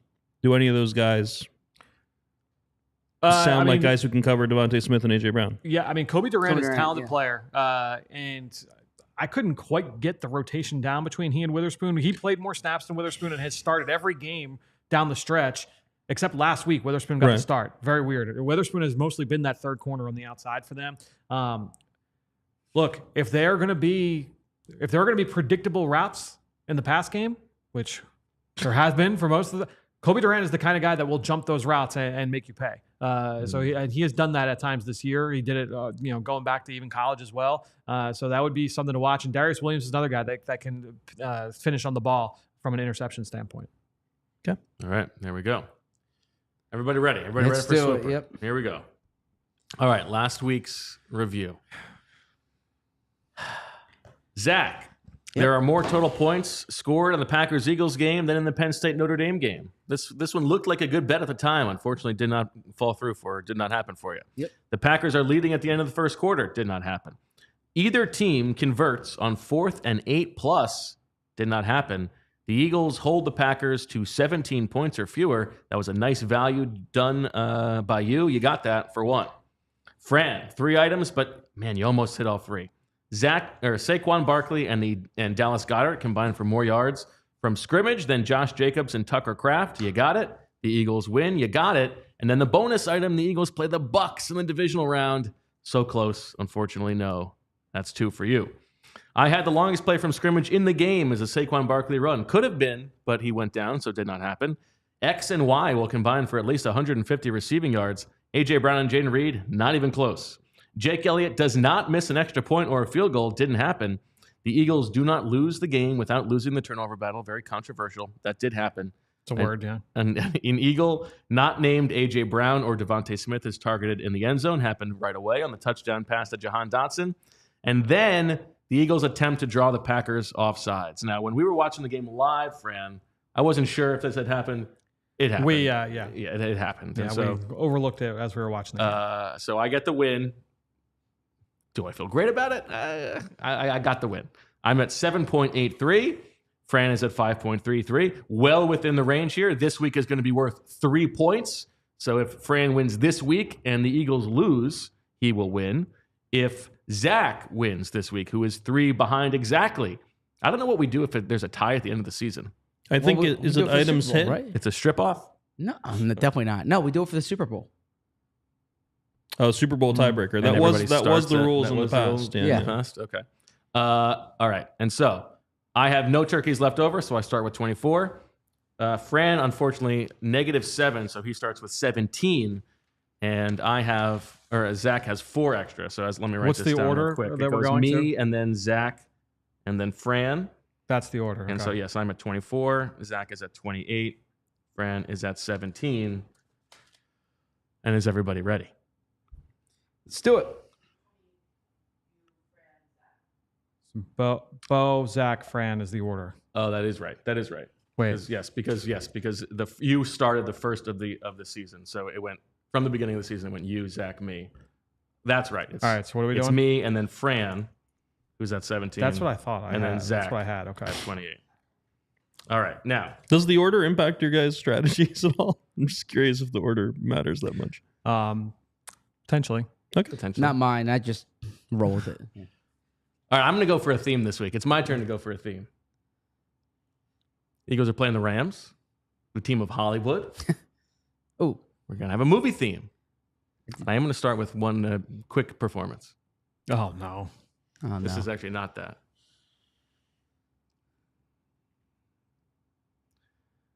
Come gather round, people, wherever you roam. Can't wait to see this movie. And admit that the waivers behind you were blown, and accept it that soon revenge will be shown. And if rookies to you are worth saving, then you better start swimming or you'll sink like a bell, for you got no chance in hell. Dylan McMahon, thank you very much. I can't wait to see that movie. By the way, once the season ends, I'm going to see it. I'm going to go see Complete Unknown. All right, so we actually start with Conclave. Okay. Now, Conclave, of course, the thriller about who's going to be the next pope. How do you know who's going to be the next pope? You watch from the outside and you see that white smoke. And so we're talking about white smoke here. Oh. And so the item is that Reed Blankenship and or Cooper DeJean is involved in a turnover or makes a solo tackle on a 4th down stop or draws an unnecessary roughness penalty. White smoke. Now, involved in a turnover, obviously, gets an interception, forces a fumble, recovers a fumble, and also tips a pass that is intercepted. All of those inclusive for white smoke. And I will start the bidding at 2. 3. 4.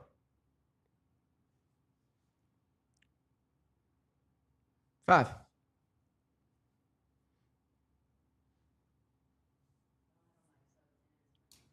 5 going once.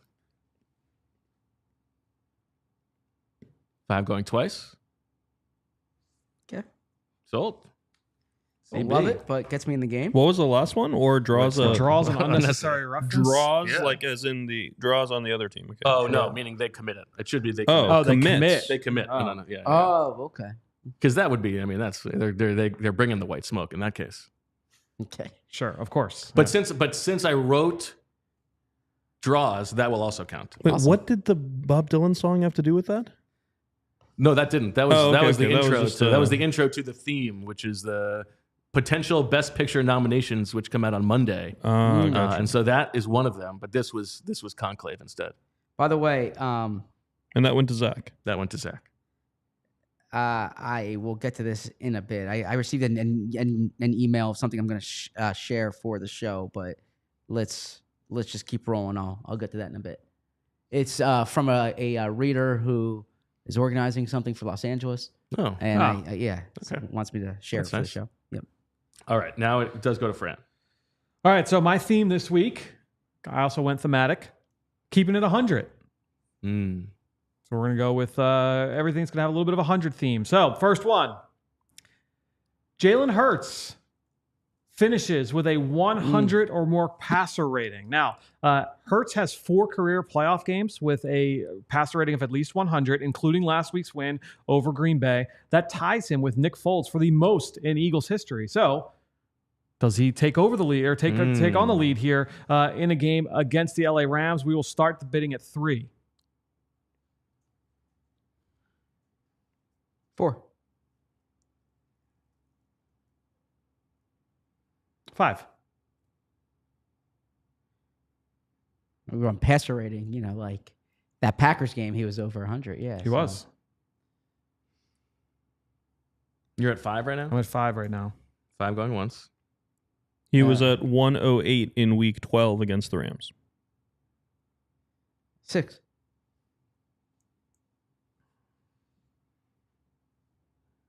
6 going once. 6 going twice. Sold to Zach. That's a pretty good value, Zach. Zach has the first 2. Okay. Claire said, why did you bring it up? Claire, I just want to get the actual email before. I was about to say it, but I didn't have the email in front of me, and I didn't want to waste time during the show. So I will get to it at some point in the show. My bidding here, or I'm sorry, my item here, also Jalen Hurts. Jalen Hurts has more pass attempts than Eagles points. Okay. And I will start the bidding at 1. 4. And just for reference here, he had these. He did not have as many pass attempts as points last week. He did not have, or he had more pass attempts than points against Pittsburgh. He had fewer against Carolina, fewer against Baltimore, fewer against the Rams, more against Washington, fewer against Dallas. I can keep calling on, but this is spin. Yep. Yeah, it's kind of all over the place. It hasn't happened that much actually. Yeah. 4 going once. 5.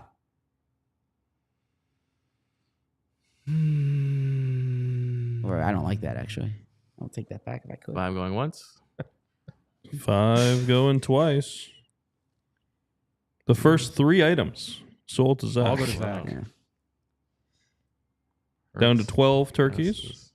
12 for Zach. Yep. 24 for 17 Bo. Nico. 17 for Fran. Yeah. Yep. Aren't I at 13 turkeys? No. You 5, spent Pretty sure it's 6, 12. Yeah. 5. Okay. All right. So this is an idea that came up on last week's show where we do this auction with the completing the sentence. And we'd been doing complete the sentence first and then the auction. And then we did it the other way. So this time we're going to have a normal auction. Okay.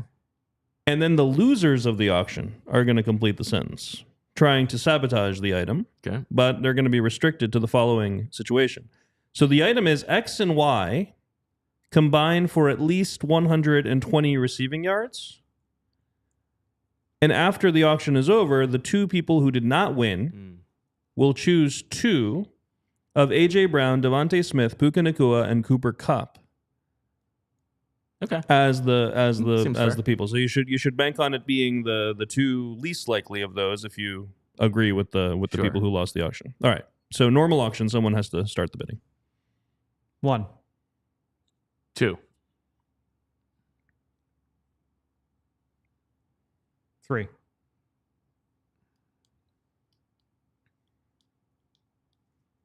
3 going once. 4.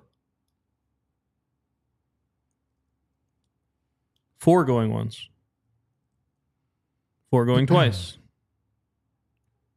Sold to Bo for 4. Now, Zach and Fran, you guys have to decide which 2 of those receivers are least likely to add up to 120 receiving yards. Kupp for sure. Kupp for sure. Yeah, Kupp for sure. Right? I'll let you pick my second one too. Yeah? Yeah. He wants you to have the blood on your hands. Right. I'll take Cooper Kupp and zone coverage. That typically means it's a DeVonta day, but AJ only had 1 catch last week, so they overcorrect. Yeah. Puka Nakua is going to get his. Rams play a lot of zone. Rams play a lot of zone, so it's probably means it's 6 a snaps DeVonta of day. man on dropbacks in week 12 for the Rams. 20 zone. Let's go with AJ Brown. Really? Yeah, I think so. Wow, interesting. I even wrote down DeVonta. I just assumed. Okay, so the item becomes that Cooper Kupp and A.J. Brown will combine for 120 yards. Follow the trend. Okay.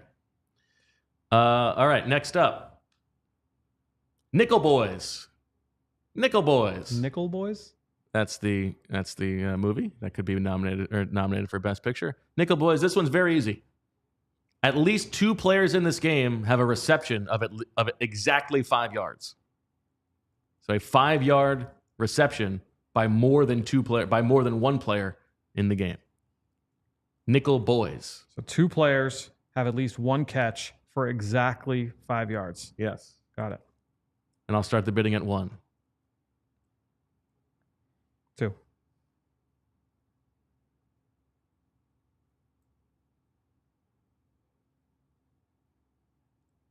I'll say 3. 2 players from any team? Either team. It's a 3 now? Yeah. Yeah. You're going to love this info. Dallas Goedert and Cooper Kupp each had catches of 5 yards in week 12. Nicely done. 4.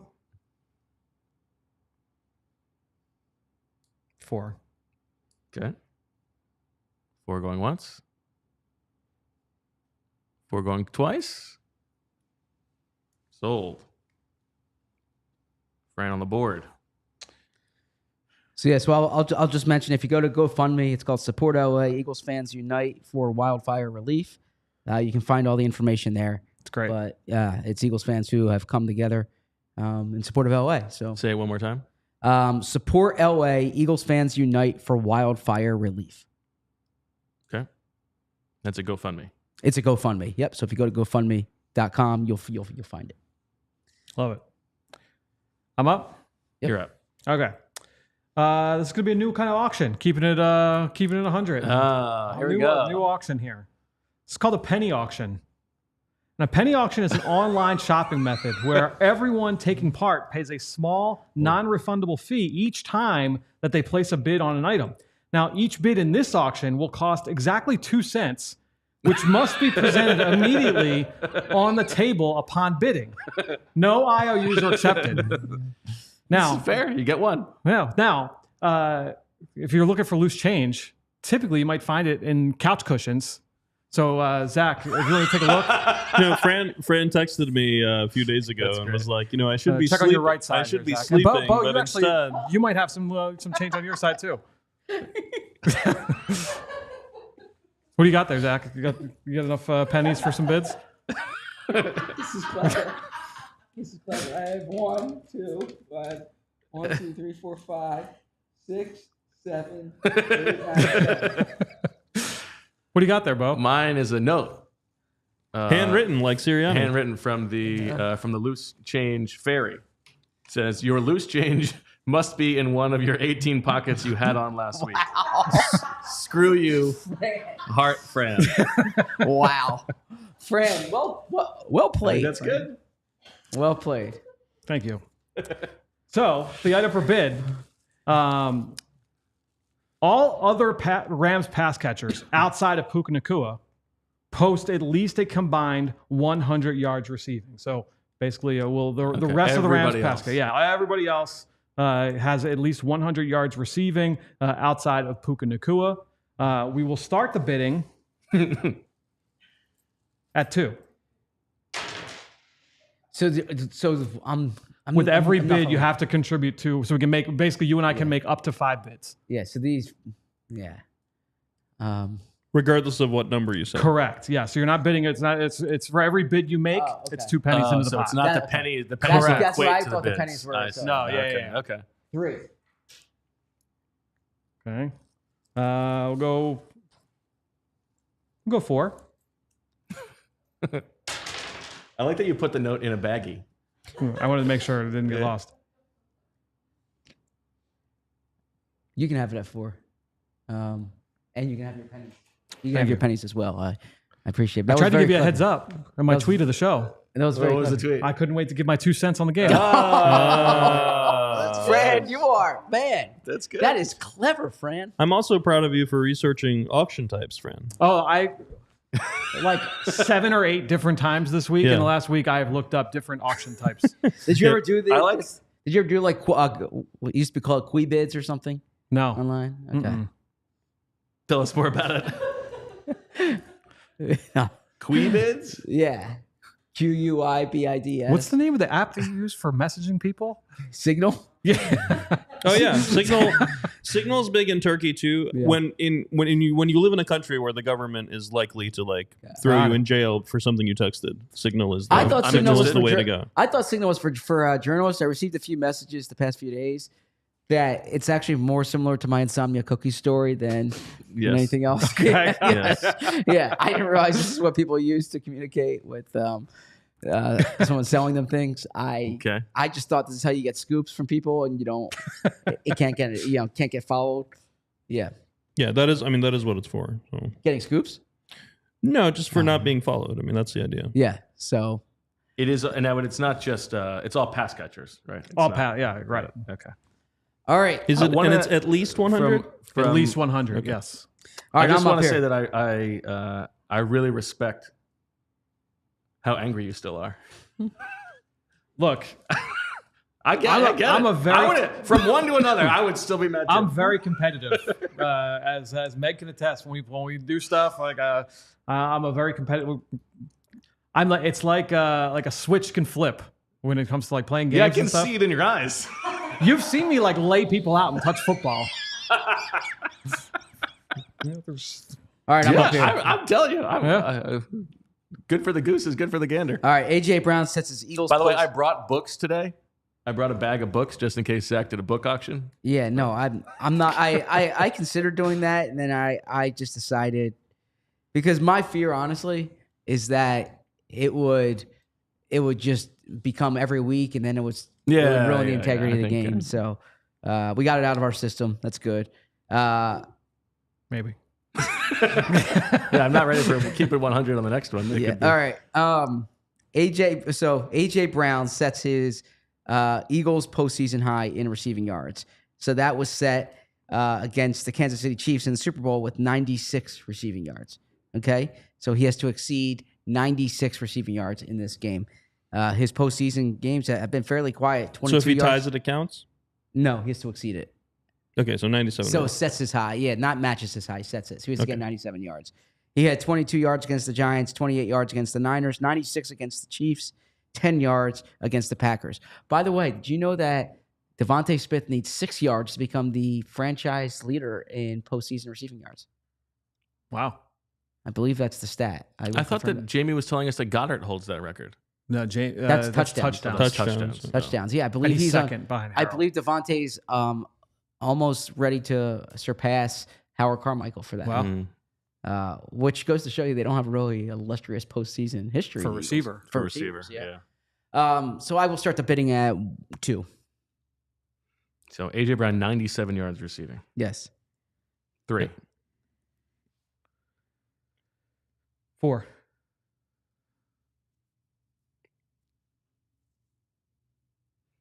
4 going once. 5. 5 going once. 5 going twice. Sold to Bo for 5. Do you think AJ will have a book celebration if he scores? Oh, Ooh, that's a good one. probably not. Yeah. All right, as we go to Deniz's second item, I have 15. Fran has 9. Zach has 12. All right. So you guys know how government contract auctions work. The lowest bidder wins the auction. Okay. And the way that this is going to work is it's going to be one of these fixed price auctions where the item is going to cost 5 turkeys, no matter who wins it. Okay. But you guys are going to decide what the item is by whoever is willing to go lowest on this wins the item. And the item is the Eagles hold the Rams to X points or fewer scored in the game. So someone can start the bidding at any number you want. So it's And going to cost 5. whoever goes lowest for X will win the item for 5 turkeys. Got it. So if you're willing to say they're going to shut him out, you can say 0 and the item would be yours. Right? Okay. All right, give me a second here. And so what should we start? You can start at any number you want. You can start the bidding at any number But you we're want. allowed You to can give more than one bid. Oh yeah, it's a normal auction. That's a normal Okay. auction. and we Yeah, go normal to- auction. got Yeah, it, got it. yeah. So You're the just number gonna we're- the number we're the bidding bidding is will the keep point on going total. down instead of up. Yeah. Okay. 100. Wait, I'm so 40. So whatever number you end up at yeah. for the item to hit, the Rams have to score that many or fewer points, 32. Okay. and it's going to cost 5 turkeys no matter what. Oh, it costs 5 turkeys no matter Yeah, what. yeah, Okay. yeah. Okay. So it's at 32 right now. 32 going once. Wait. That many or fewer points? Yeah, 32 going twice. 28. 31. Okay. 28 is 27. is the number. Okay. 26. 25. 24. 24 going once. 23. Wait, is it less or Points are inclusive? That many or fewer? Inclusive. Or fewer. Okay. Inclusive. We're at 23. Mm-hmm. Going once. 22.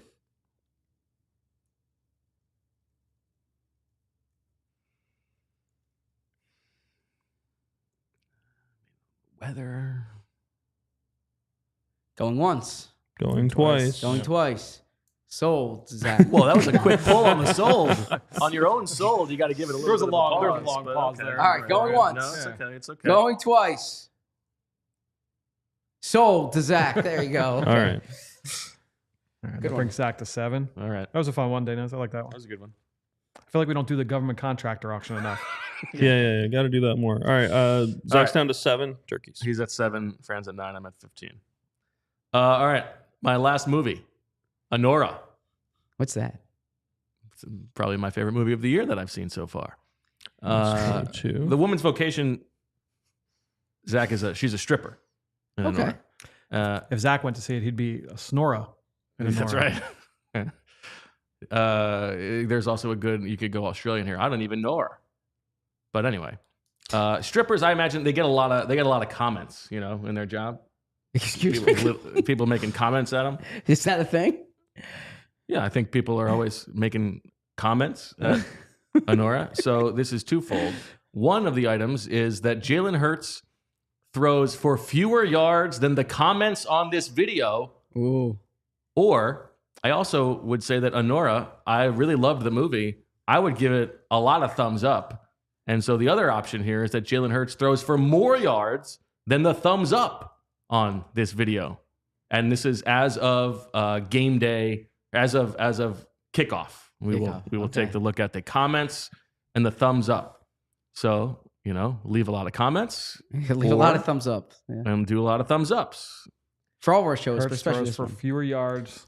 Fewer yards than the comments. Now, we had 140 comments on Tuesday. Can we do better than that? I don't know. Tuesday's show was pretty good. I don't know about that. I wish I had more. Can we get a lot of thumbs up or maybe not that many thumbs ups? More yards. And then you're throwing for more yards. And I'm going to start the bidding at 2. More yards than the thumbs up. Yes. Or fewer yards than the comments. 3.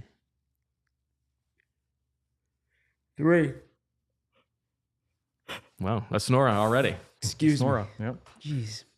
4. I want to save my turkeys here. 4 going once. 5. 6.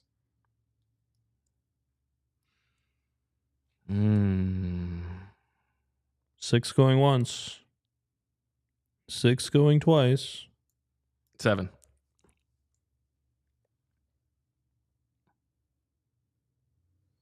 7 going once. Please, everyone leave 7 thumbs going up. twice. Sold to Bo for 7.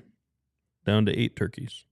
And I do want to sincerely say I'm grateful for all the comments on the show on Tuesday. It is, first off, it's great for our show when we get all those comments, but also it's so rewarding to see how many people watch and listen, even when it's not our finest show. So What are you talking about? Zach? You keep saying that, but that's honestly the whole point. You love the comments, and there are so many people saying that they love that episode. Yeah, okay, fair enough. But no, I could have been better on that show. I'll leave it on me. What happened to the pizza customers? You think you made a bad pizza, but the whole city loves it. Sure. And business is booming. Sure. Oh yeah. So that was a good. I appreciate all the comments there. Khalif said it was your finest show. Thank you, Khalif. I appreciate that. All right, I'm up. Yeah. No, I think I'm up. No, Fran's up. I want to let you know that I'm proud of you for not. Here we go. For not pulling another stunt like you did last week, because I thought there would be a chance that I think Fran's gonna try something, so I'm gonna do something to combat it. No. The only thing I did was bring books just in case. Okay. No. I tried to think of what you would do, and nothing came up to mind. Yeah. All right. Regular auction. Did you have 2 planned just in case? You're goddamn right I did. I had something in the back pocket ready to torpedo your whole day.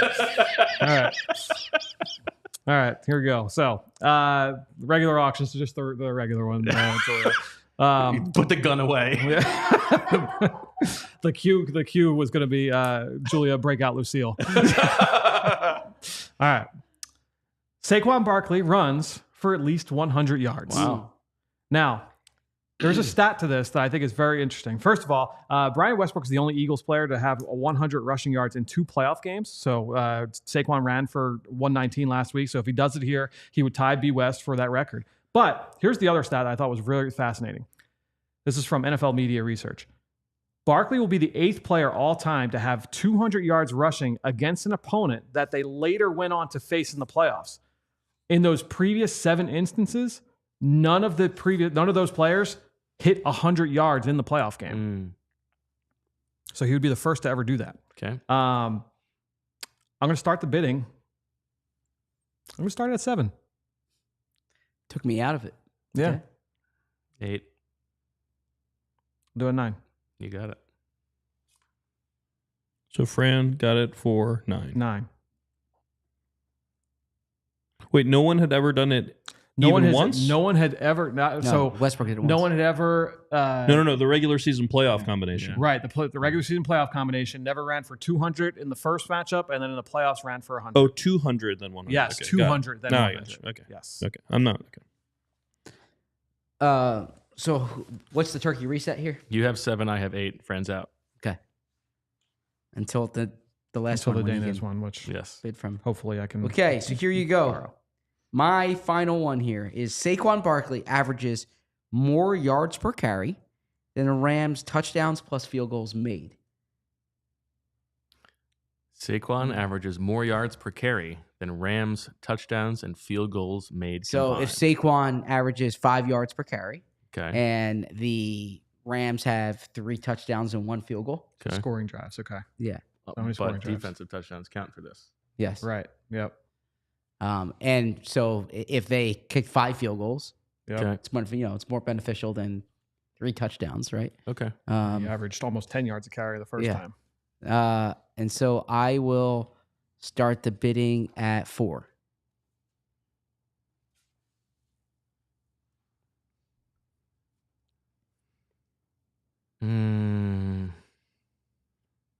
Going once. Going twice. 5. Going once. 7. You got it.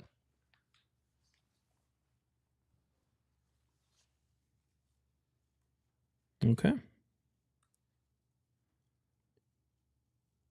you reset the stakes for us in terms of? Yes. So if you are down 2.5, Yep. And this is for 3 points. and Zach is down exactly 3, So if I And this win, is worth I 3. take the lead. you win. You could win. Right. Could win if the Eagles lose. Right. If not, you take the lead. Right. If Zach If wins, Zach wins, we're tied. If you win, you're. If you almost two, if certainly you two tie, right. then that would be bad. you would be 1 down. Right. You'd each get a half. Oh, You get a yeah, point and a yeah, half. yeah. Right. Yeah. Okay. So Got it. All right. So as it was last week, I'm going to make sure that you are not borrowing from something that doesn't exist to win this item. The item is, we're going to have a Dutch auction. And the item is that the Eagles win. And then you have the opportunity to earn a second point if you correctly predict whether or not the Eagles win by 9 or more. So 2 scores. okay. So, and you can predict that after the auction. And we can borrow from next week. You can borrow from next week. Okay, so we're going to do a Dutch auction. This is the one where we go down and Yep. someone yells swooper, and the auction is over as soon as somebody yells swooper.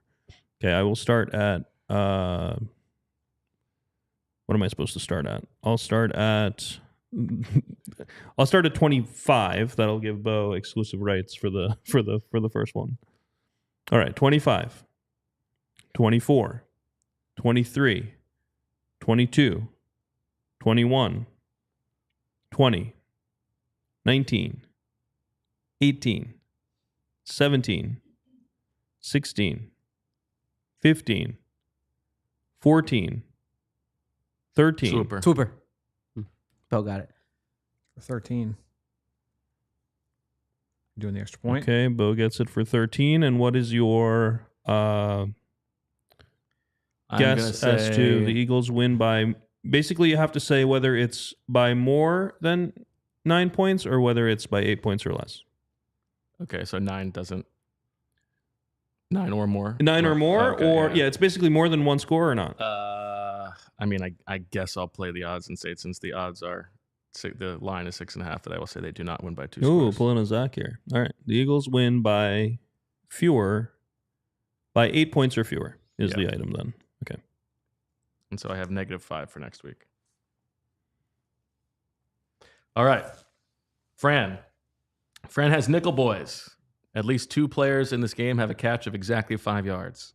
He has all other Rams pass catchers besides Puka Nacua combined for at least 100 receiving yards. And Saquon Barkley rushes for 100 yards. Zach, white smoke. He gets all of those Reed, Blankenship, Cooper, DeJean things. Jalen Hurts has at least a 100 passer rating. Jalen Hurts passes for more yards than What is this? Oh, then Eagles points. Yeah. Yes. The defense holds the Rams to 22 points or fewer. Has more pass attempts than Eagles points. More pass attempts than Eagles points. I apologize. And Saquon has more yards per carry than combined touchdowns and field goals for the Rams. And I've got some A.J. Brown bets. I've got Cooper Kupp and A.J. Brown combined for at least 120 receiving yards. A.J. Brown himself has at least 97 receiving yards. Jalen Hurts either throws for fewer yards than the comments or more yards than the thumbs up on the video. The Eagles win, and they do it by 8 points or fewer. There you go. All right. Feel appropriately excoriated, flogged. What was the special one? No, we're not. I'm saving that in the back pocket. Really? Oh yeah. I do. My Can't thing show from last week hand. is I should have, honestly. I mean, the strip super I was good. I was happy about the strip super. I wanted the shirt reveal. It should have been even stakes. It should have been what this You is. think? This is the most clothes anybody's willing. I think incentivizing an actual striptease would have been fun. I agree. Yeah. Yeah, that's fine. It would not have been fun. You could see like on the video, the moment I realized that you're wearing like 7 layers of clothing, where I realized that the jig was up and it was Now I rigged. did think about for this show just coming in a bunch of layers. Just Yeah, if That's you a had joke, tried to pull but- some stunt on the second, and I will say I was hoarding turkeys for my third turn just to ensure. So I honestly don't love how I came out of this. Like I don't think I have a good chance of winning, but I did it only just then the chance that you tried something and then I could just end it for everybody. There you go. Yes, this is a great response on Blue Sky. Yeah. I think all three of yours will hit, Fran. We'll see. I think the Rams receivers are going to get a bunch of yards I think so in too. garbage I time. think Nickel Boys is the only, but I think that's a good one. All right. There are a lot of 5-yard catches. All right, if you were watching on Fast, we got another hour coming your way on allphly.com. Zach is going to read out loud the Nolan Smith story, and then we're going to read all 140 comments from Tuesday's show. Oh man, I'm tired already. I got something tonight. I got to write a story. What do you got tonight? I got a book signing tonight. Where at? Is it closed? It's a private one. Yeah, Private one. Got it. yeah, it's a private book signing. Got to speak for an hour. Wow. And then sign books. And then there's a story I've been working on that I want to write later tonight. And yeah, I'm exhausted. So then back at it tomorrow. Can't wait. Amen. Yeah. Amen. All right, that'll do it for this episode of the PHLY Eagles podcast. Thanks to everybody for watching live. Leave those comments, thumbs up, but also subscribe and all that good stuff. We will talk to you tomorrow at 2 o'clock. And as always, we love you. We all silly like the mayor.